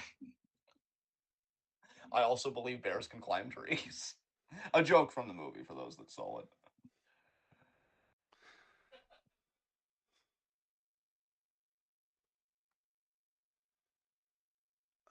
Let's see. Let's see. Let's see.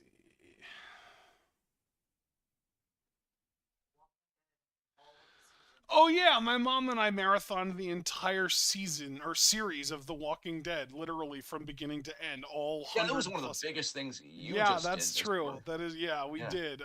It's insane actually how much of it we watched over the course of the last few months.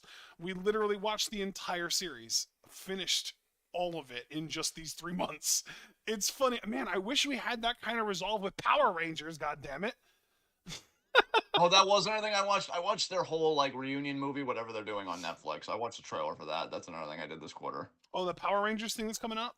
Yeah. Nice, nice. Yeah, I thought about you guys. I'm like, I'm not going to share this in the Discord because God knows they're already probably all talking about it. But yeah, I was just like, yeah, in case I see it, I can like throw a scent in there. I like the visuals. That's great, John. Go in the corner.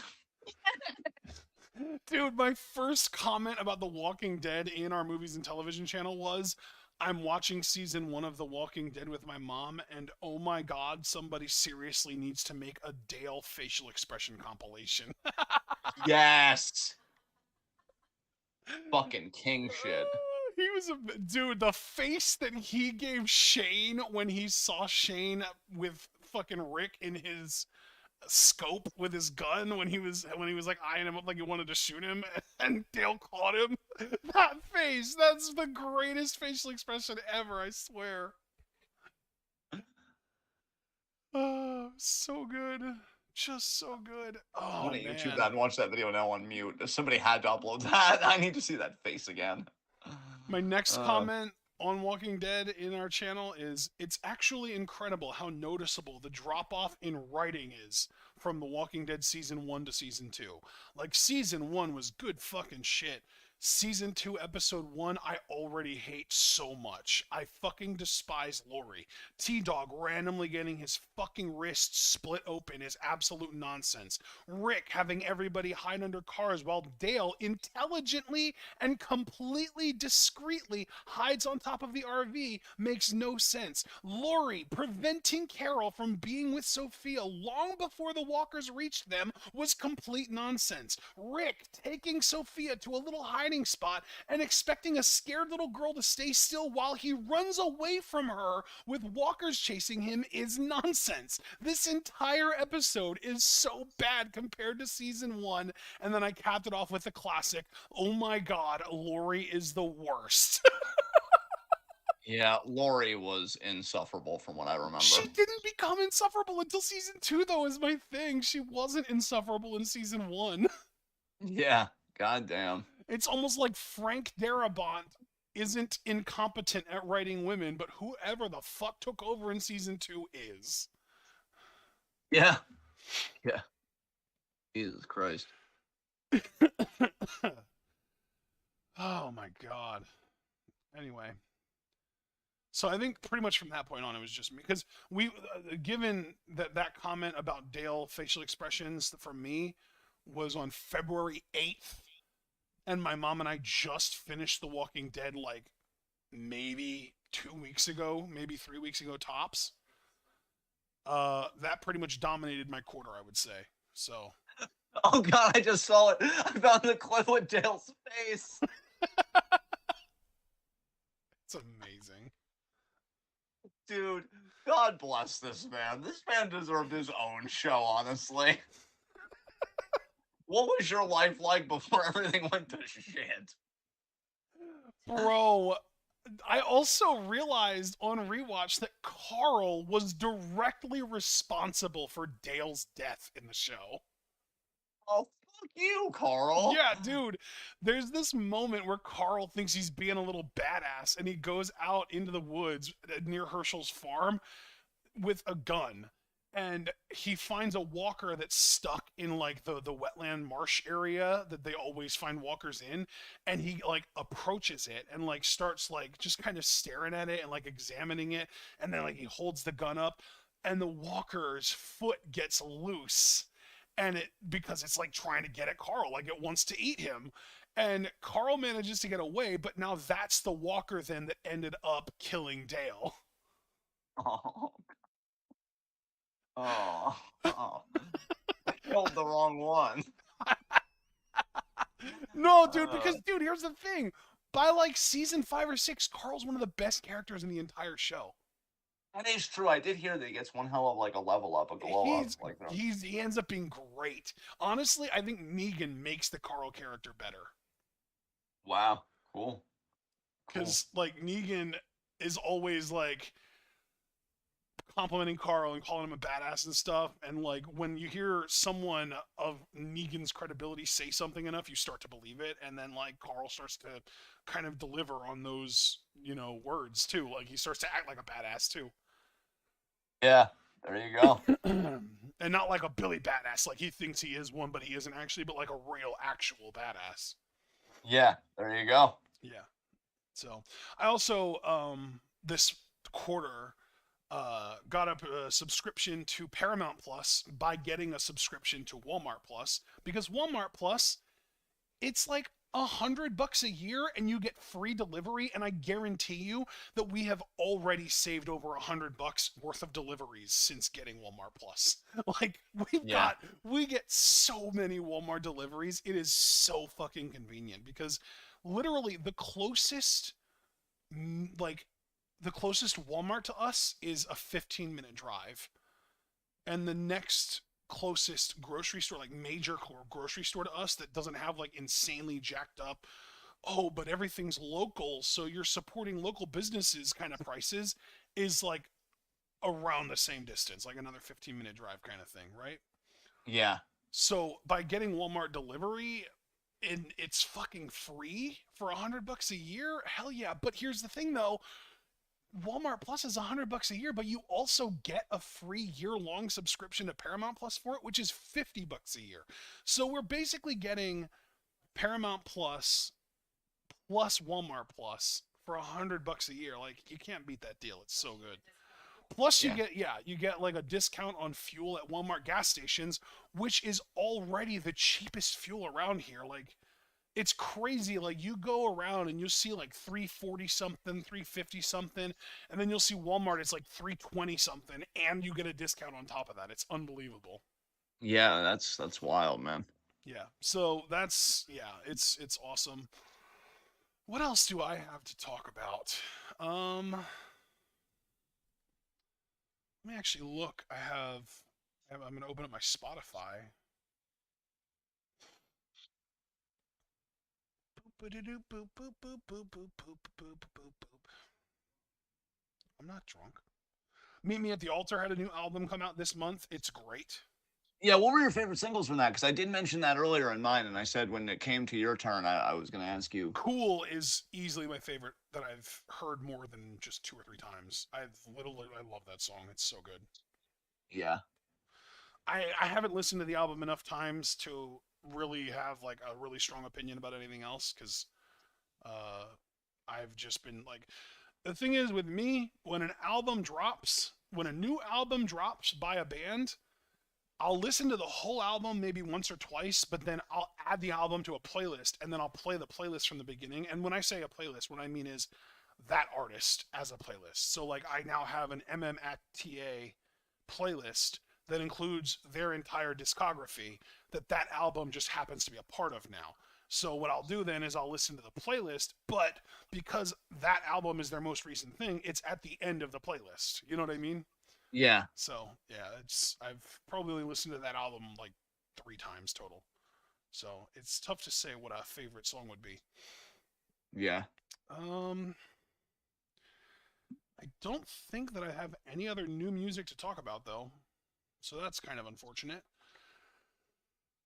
Games wise, I would say that over this 3 month period is probably when I've gotten my homebrew on my 2DS XL, which also translates to me having a massive library of Game Boy, Game Boy Color, Game Boy Advance, DS, and 3DS games available on my 2DS XL pretty much whenever the fuck I want. Nice. Um, so literally, I'm playing Robopon 2 Ring version on it right now, which is a Game Boy Advance game that is not available on the Virtual Console. I'm playing it via MGBA, which is an app that you can get on your 2DS XL once you have the Universal Updater and Homebrew Launcher and all the right software to get it done. It's really cool. I'm really looking like there are some franchises that I want to play that it's like I'm just waiting for that moment where I feel motivated to dip my toe into. Like Valkyrie Profile. Have you ever heard of that before, John? No, I haven't. I'm gonna just start listing them. So obviously the main ones are like Dragon Quest, which I've already started, Final Fantasy, but then there's also like some like lesser known ones like Valkyrie Profile, Etrian Odyssey. What is the other big one?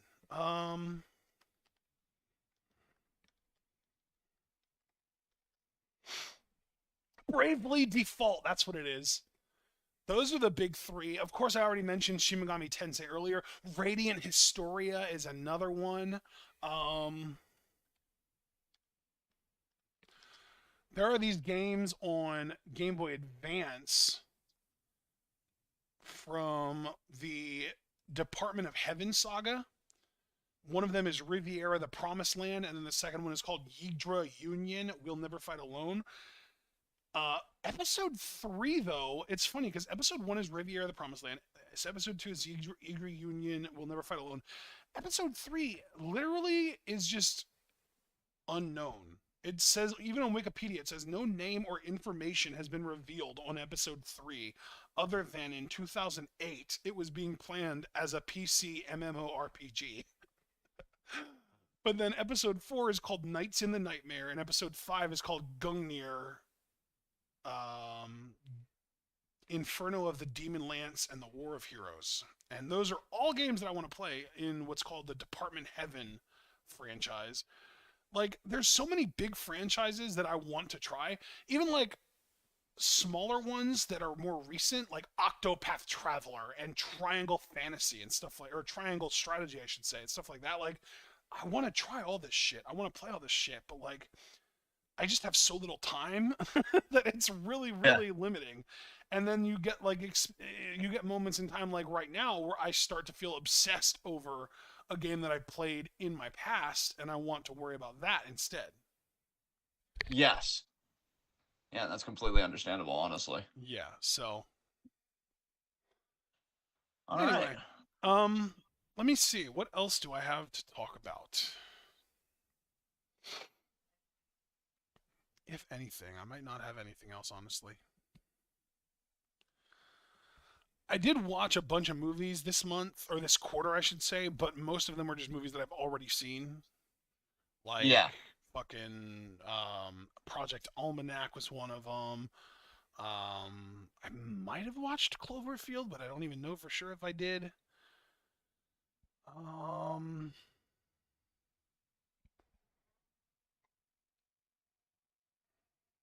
yeah, I'm not 100% sure what else. I mean, I know I watched like Waiting at one point, so that was cool. I did see Quantum Mania back in February when that came out, or was that February or is that March? Thought that was February. It was February 17th. Okay, Okay. that's interesting. Okay, so yeah, I did see that. That was really good. I enjoyed that quite a bit. Never mind. Actually, I'm not gonna spoil anything. Um, it's funny. I actually made a list in the Discord of movies that are 20 years old as of 2023, and it's insane. So just some crazy ones that'll blow your mind. The fucking Daredevil movie where Ben Affleck plays Daredevil and Jennifer Garner plays Elektra. Yeah. Wow. That turns 20 years old this year. No.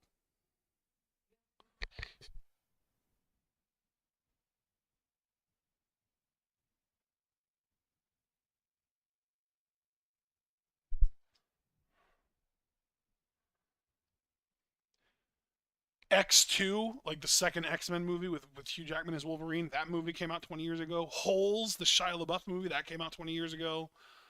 Actually, Um, that's even older than 20 years old. That's kind of wild, actually. Anger Management's 20 years old.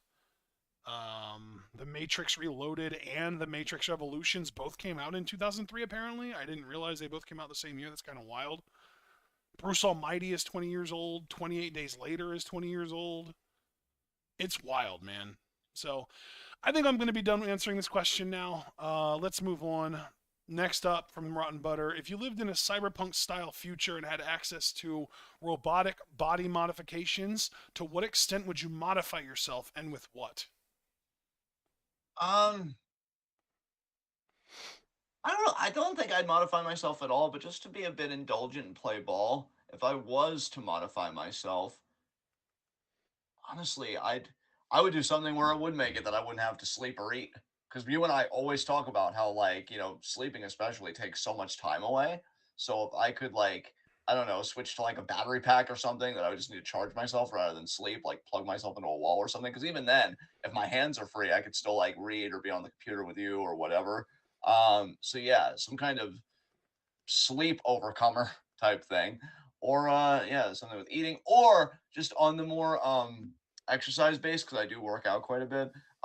Maybe like artificial lungs for like greater endurance and stuff, and just greater capacity to hike or whatever. So yeah, one of Oh, those fuck that. modifications. I'm going full blown Android. Replace my entire body with robot parts. Leave nothing but my brain. There you. Ashton's like, no, god damn it, I've waited for this. We're going all in. If I can have a whole ass Android body and it doesn't require food, it just requires electricity, and like I don't have to worry about getting unhealthy in any way, and I don't have to worry eating or drinking or any bullshit like that, or even like sleeping. I just make sure that I'm plugged in, bruh, 100% all the way, Yeah, there you go.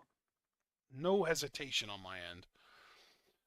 Next question from Rotten Butter. Any thoughts on games journalists James Stephanie Sterling?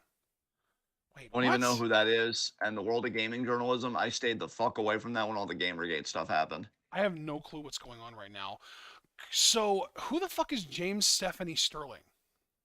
Yeah, again, no idea who that is either. Well, okay, so Rotten Butter said obvious plug for content creator I like, but we still don't know who this person is. Yeah, so I guess I'll just wait for him to fill in the gaps. This was his last question, right? Just to kind of check in on that No, while no, we're waiting. no. This is only his 5th question out of 9. Oh yes, 9. Okay, yeah, okay.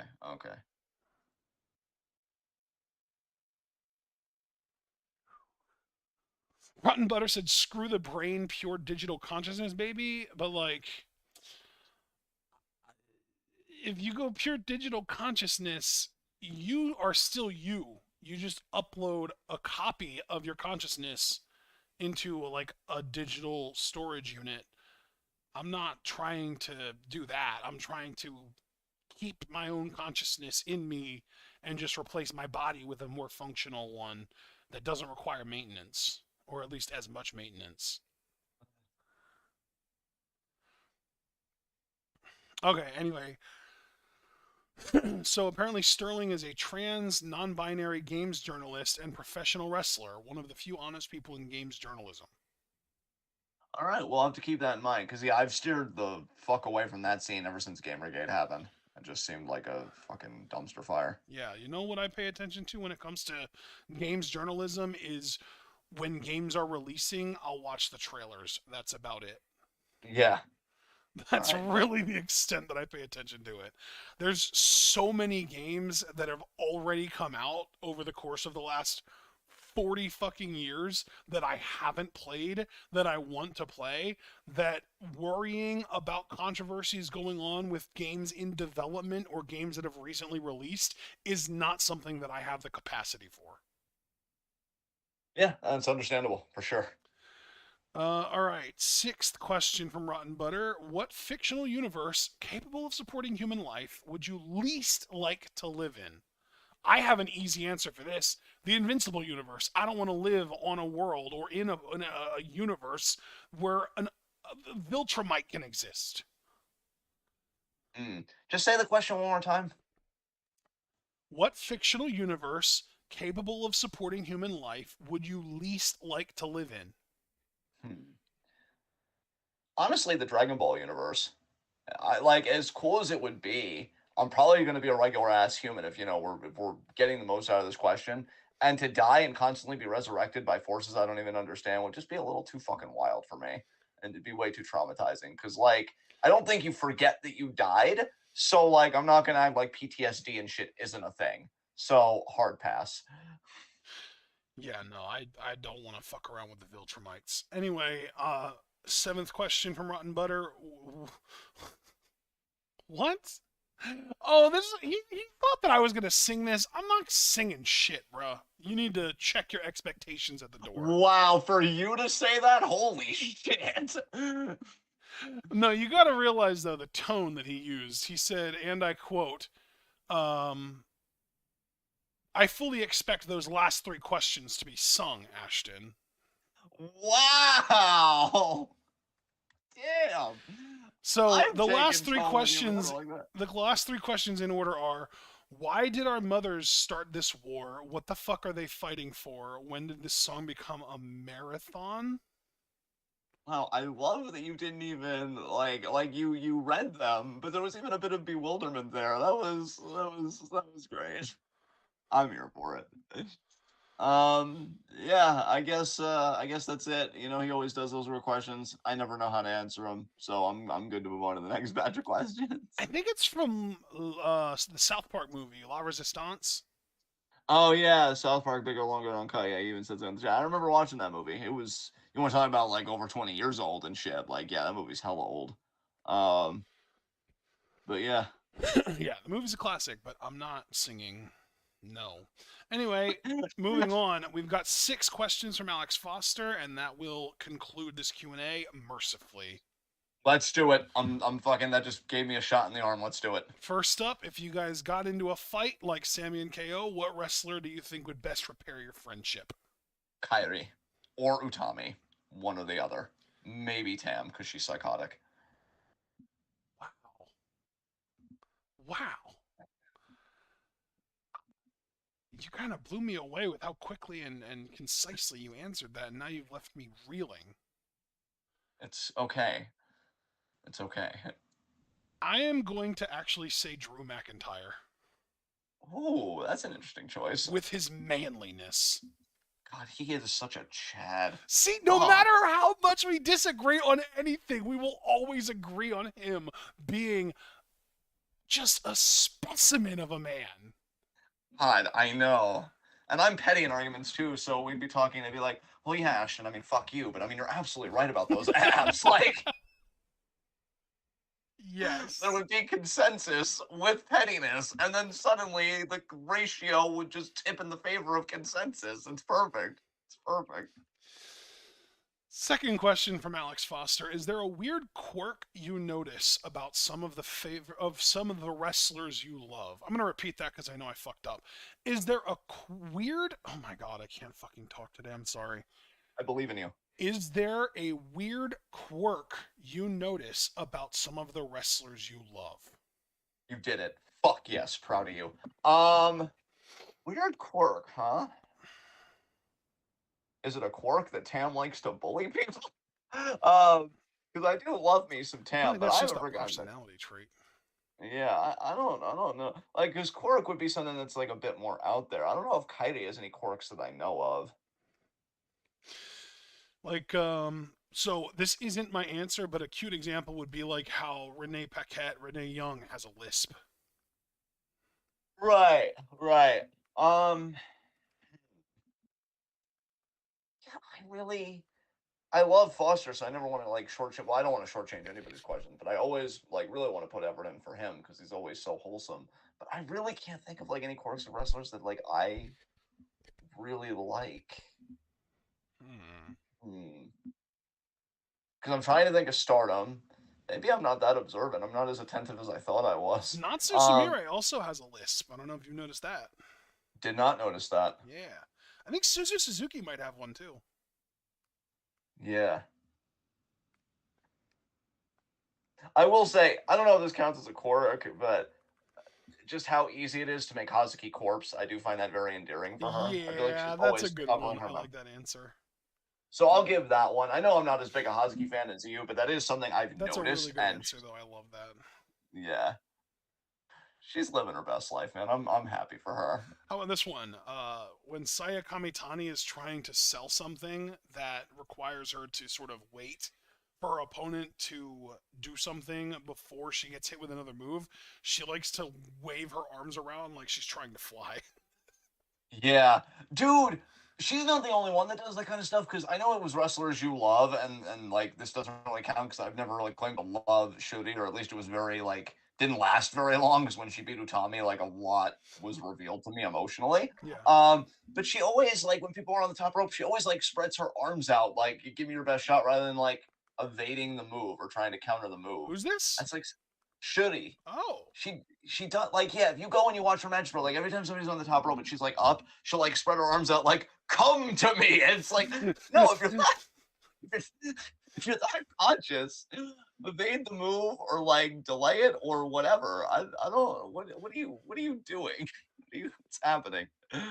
So yeah, that's another one. That's amazing, honestly. Yeah. Oh. What else? So, what else is there? yeah. I'm trying to think of more like. I mean, we could always bring up like the fucking Soraya baby girl stuff, but that's not really someone that I love. And like another one is like Mercedes. You know, the way that she'll say. She almost does like what we always make fun of Triple H for, like how we always make fun of Triple H for ending everything in ugh. But she'll like rather than being like a guttural ugh, she'll do like a yuh at the end of a lot of words. Yeah. That's one example that I've noticed for sure. Anything else?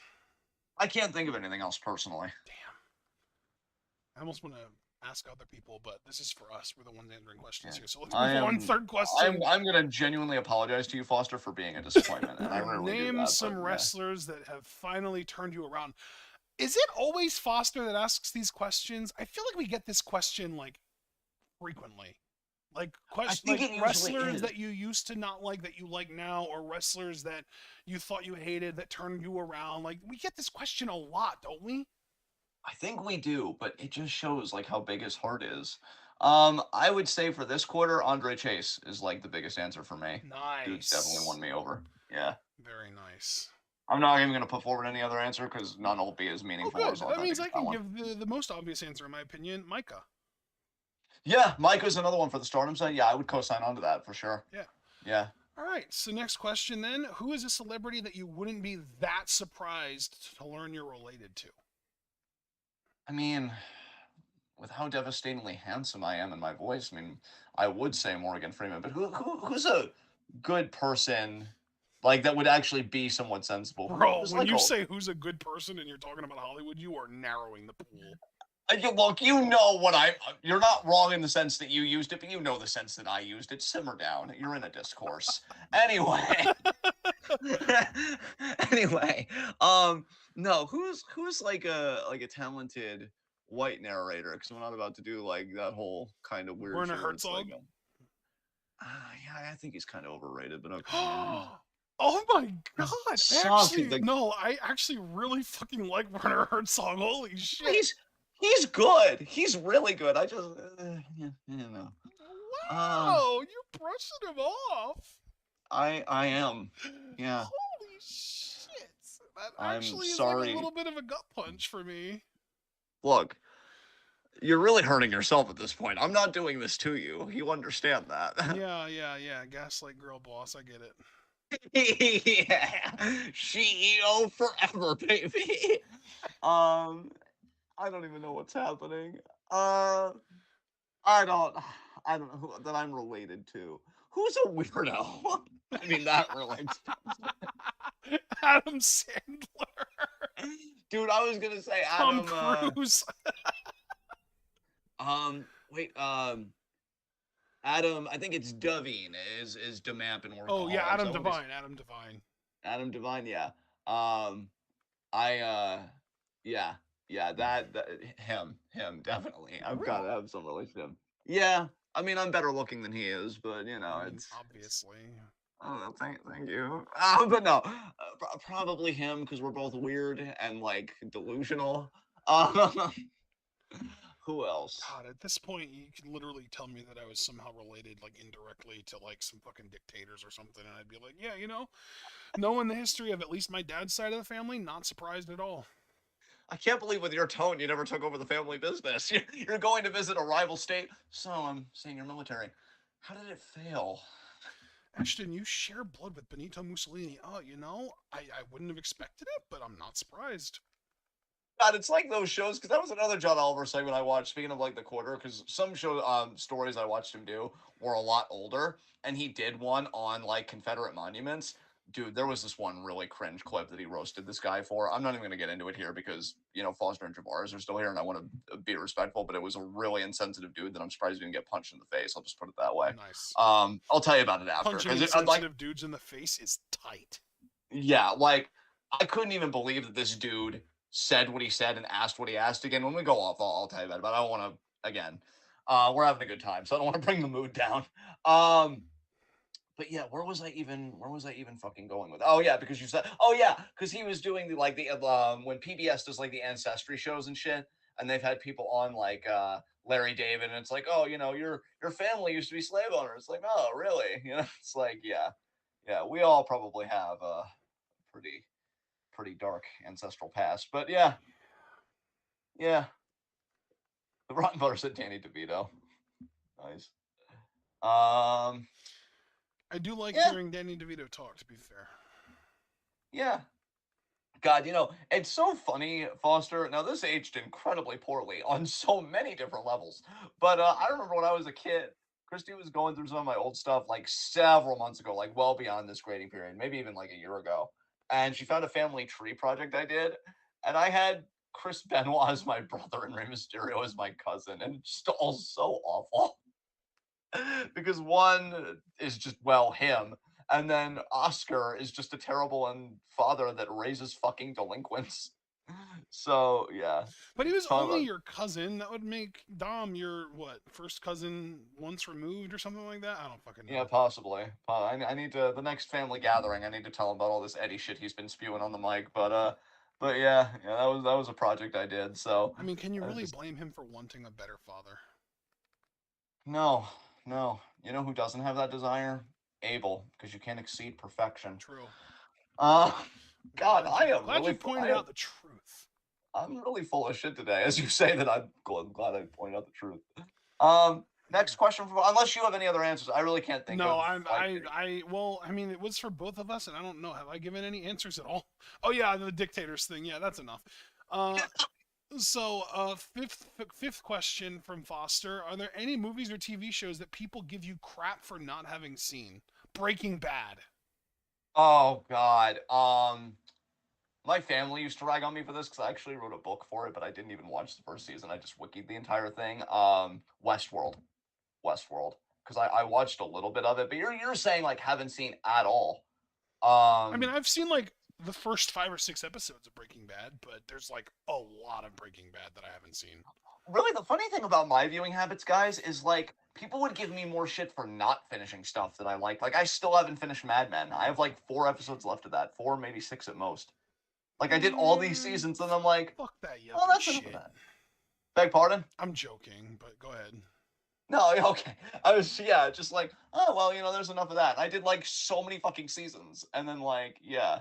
There are way too many for me, but I'll say it. I've never seen Death Note.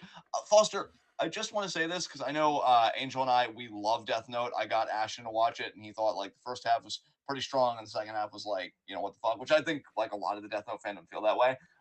Bennett the Sage, one of the few remaining people from Channel Awesome that I actually still like because he didn't seem to be a piece of fucking shit.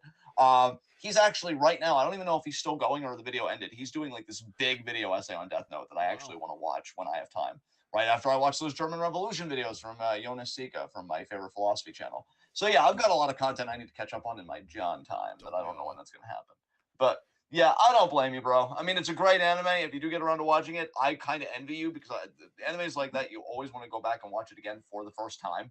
So you want to, Eternal Sunshine of the Spotless Mind, that shit. But yeah.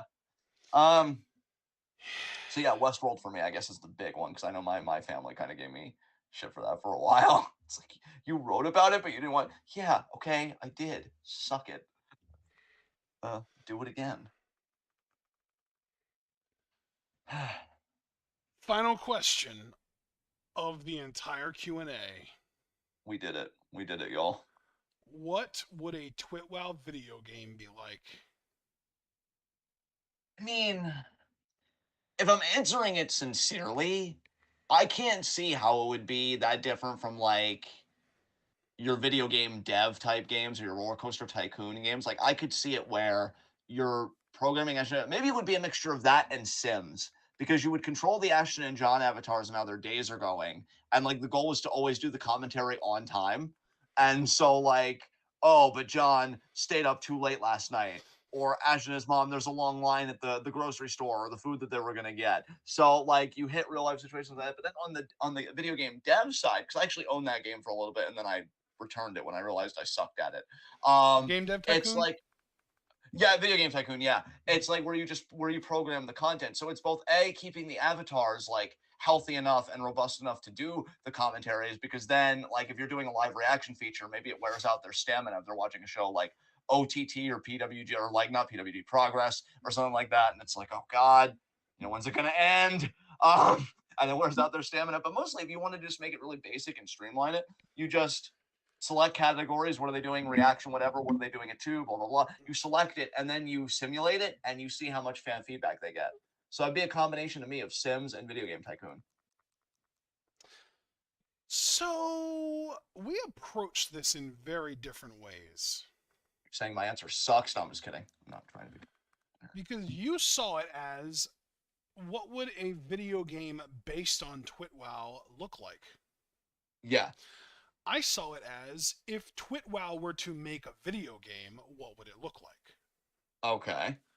Like if we were to make a video game like a brainchild that the two of us were the minds behind, what would it look like? And I don't know about you, but if I were to make a video game, I sure as hell wouldn't want to make a video game based on our lives. I mean, I thought it would be interesting. But no, what would you want to do? I would want to make a video game where you begin the game at the collapse of civilization and you have to build a communist society from the ground up. Well, that would be interesting. Yeah, I could see that. That's my video game that TWitWoW is making. Yeah. I mean, let me I mean, tell it's you, funny if that you mentioned The Sims because I was thinking like cities skylines, but like more along the lines of like rather than you click a button and build a skyscraper, like you have to like build shit at the ground level. yeah, yeah, Like you that have would to be you have to build a fire. Like primitive technology, but like you take it way fucking further. God, Foster, I don't think you realize how much of a fucking mood that is. I'm like not necessarily making a rice dish with your cat, more like against your cat, because she's trying to monopolize all the space and all your time, and pretty much just your fucking life to the point where when she wanders into the mudroom where she shouldn't be, you're just like, I'll leave you there, mainly because it frees up the area I need to work, and I'll come get you afterwards. Yeah, I'm learning this cat dad shit. I'm fucking leveling up. Cat dad. But yeah, if we were going that route, I'm telling you right now, I am 100% the dude that's letting you do 90% of the work, and then I put my name on it. And then I'm going to come in randomly with being like, but can the villain win? Why would you want the villain to win? We're doing communism.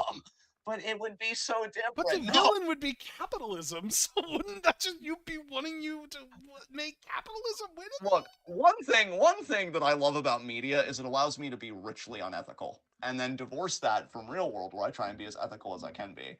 And, ruining communism for everybody in media makes me giggle a little, also a little sad. But I think, yeah, no, that's why I would need to be stopped. You would do 90% of the development. I would be like, hey, Ashton, can we put both of our names on this? And you'd be like, well, you haven't really done anything yet. And I'll be like, what? I can record some lines, do some voiceover stuff, and then that would be my 10%.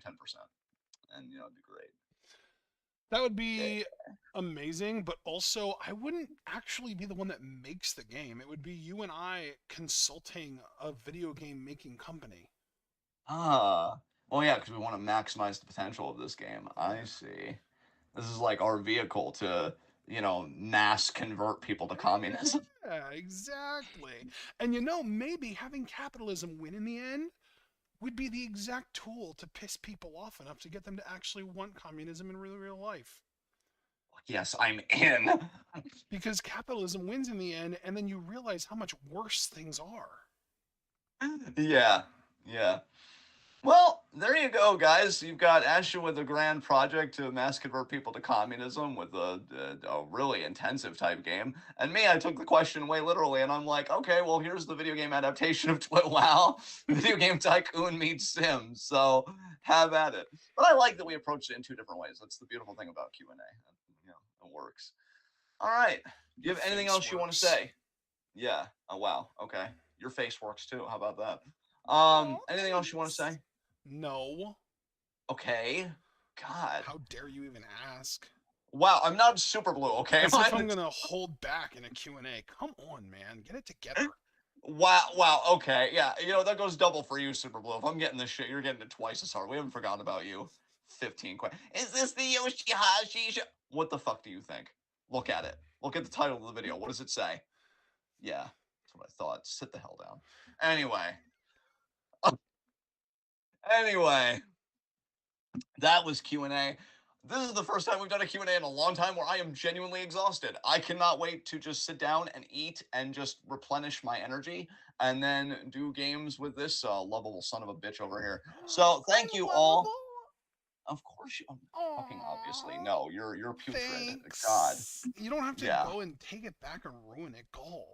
No, I'm just emphasizing how absurd your surprise is, okay? Maybe suck it back in a little. Wow. I did what you said, and you still acted like I was wrong. I didn't think you would do it literally in the microphone for posterity. I thought it would be an internal sucking. I am so upset right now. Oh my god. You know what? I was gonna say you're gonna be okay, but I honestly don't even know. I can't read this room for shit right now. So, Maybe with try that said, putting your guys. glasses on, then you'll maybe be able to read it better. Oh god. I did the thing where I mocked others, but then I genuinely popped. Fuck. Okay. Fuck. Okay. I'm trying to get us out here, Are you but gonna be this Q&A went okay? on way too. This guy went on. This Q&A went on way too long. He's clearly tilting, and then I'm getting secondary I'm tilting. the one that's tilting. Okay. Oh my god! Simmer down. Okay. Turn this car around. All right. This was March. Next quarter would be what? Fucking June, because quarters are 3 months. So, yeah. Yeah, it's June, man. It's June. You're fine. You got this. I believe in you. Yeah, June 29th. Yeah, that's happening. And then let me just check something another instance where we're going live the day before the last day of the month. Isn't that neato? It is. Not as neato as your face, though. Anyway, June 29th. Thankfully, because I finally got my Twitter account back after one of the most arduous processes I've ever had, because Elon has improved Twitter so fucking much to the point where he halved its fucking value. You fucking man-child. I have my Twitter account back, so I can actually update the pinned tweets so you all can submit questions there. Or don't. Or just join the Discord for $3 a month and submit questions there. Just help us help you help us. Okay? It's really simple. My pinned tweet, the Discord, and obviously with all these questions accrue. Wow. Oh, wow. Rotten Butter's just like, I won't. Man, you know, Rotten Butter, I really haven't taken note of your tone until today. That reminded me of Daniel Tosh, honestly. That was great. Yeah, I must make things harder for Ashton. Wow. Looks like Ashton has an nemesis now. I'm not a part of this. I like Rotten Butter. I don't know why he dislikes me. Well, maybe because you didn't sing those last questions like you wanted to. Well, you know, I mean, maybe don't tell me what to do. You know what? Except for the last few seconds where we're both kind of turning on each other, you have been just so great today. I have really lived for you. Big fan of you. Thanks. So, because just yeah, I mean, there are notes, but they're all complimentary. It's just too many highlights. Too many highlights today. But yeah, guys, in all seriousness, June 29th, and really, it really is the easiest.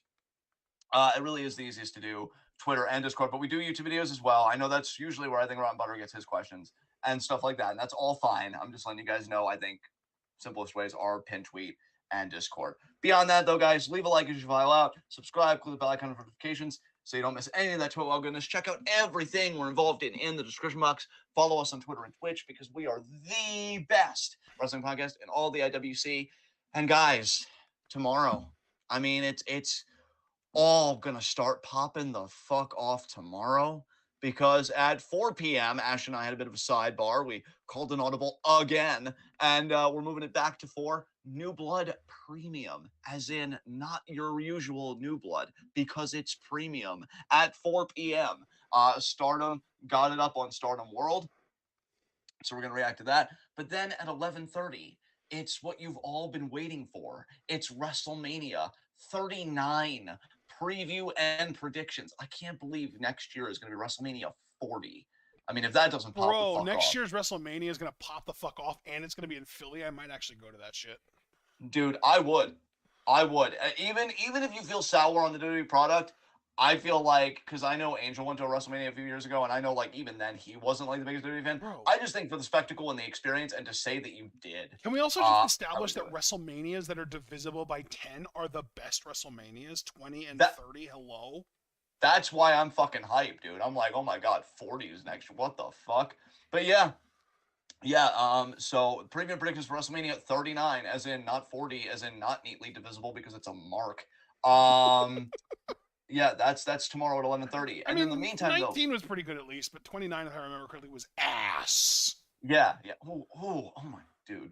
What are you doing to me right now with the emphasis and the tone? Just everything is just so on point right now. But yeah, we're previewing and predicting that. I've got some wild theories. I'm going to john it up as per usual. Rationality in this economy? No. So that's going to be at 11:30. Before that, though, if you're part of the Discord, join us from 8 to 10 at the very least for games and chill. So, you know, sometimes we go a bit longer. We'll have to see what the mood is. But yeah, really excited for preview predictions. And then, of course, guys, Saturday and Sunday, you know what it's about. It's about me. It's about Ashton. It's about all of you coming together to react to WrestleMania. Before that, though, 4 p.m., we've got TWitWoW in review. I honestly feel like it'll probably be a really short one because I'm just going to be straight up with you guys. I've watched some AEW clips. WWE, I've been mostly checked out. I've checked out a few things. I'm just wanting to get to the WrestleMania shows. I know Ashton feels the same way because we've kind of talked about it. So, but we're still going to do it. Go on review, 4 p.m. Then 8 p.m., WrestleMania Night 1 live reactions.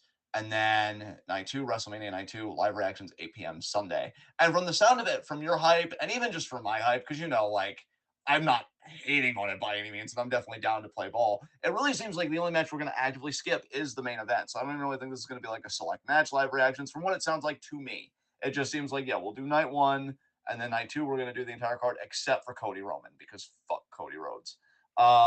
So yeah, just join us for those live Dude, reactions, I guys. think with night 1 we can skip the opening tag match because that's just the men's tag with like Strowman and Ricochet and like Street Profits and Alpha Academy and shit. I think that's skippable because like Viking Raider, like I'm sure it'll be a good match, but I don't know if it's really worth reacting to. I think we can skip that first match, but the entire rest of that show looks good. And then the second show, we can skip the opening match and the main event. Cool. All right. So yeah, you guys got an idea of what Ashton would like to skip. I'm definitely gonna co-sign. So yeah, join us for that. And yeah, then Monday, the Raw after Mania, we're not reacting to that, but we still have content for Monday after Mania because it's gonna be 5v5s. I've been meaning to kind of get a jump on that because I know it's gonna sneak up on me, and I'm gonna be like, fuck. And then you're gonna message me and be like, hey bud, how far along are you? And I'm like, mind your business. So I would really like to just avoid that altogether. So we'll have to see how that goes. Oh my god. I'm adorable. Nobody's ever gonna replace me ever. Only when you want to be though. Yeah, that is I can be prickly. That's true. So, all right, guys, we will see you tomorrow. Thank you so much for joining us for this wild first quarterly Q&A. We went over 3 hours. That's insane. And yeah, just thank you very much. Take care of yourselves and each other. Tune in. Peace out.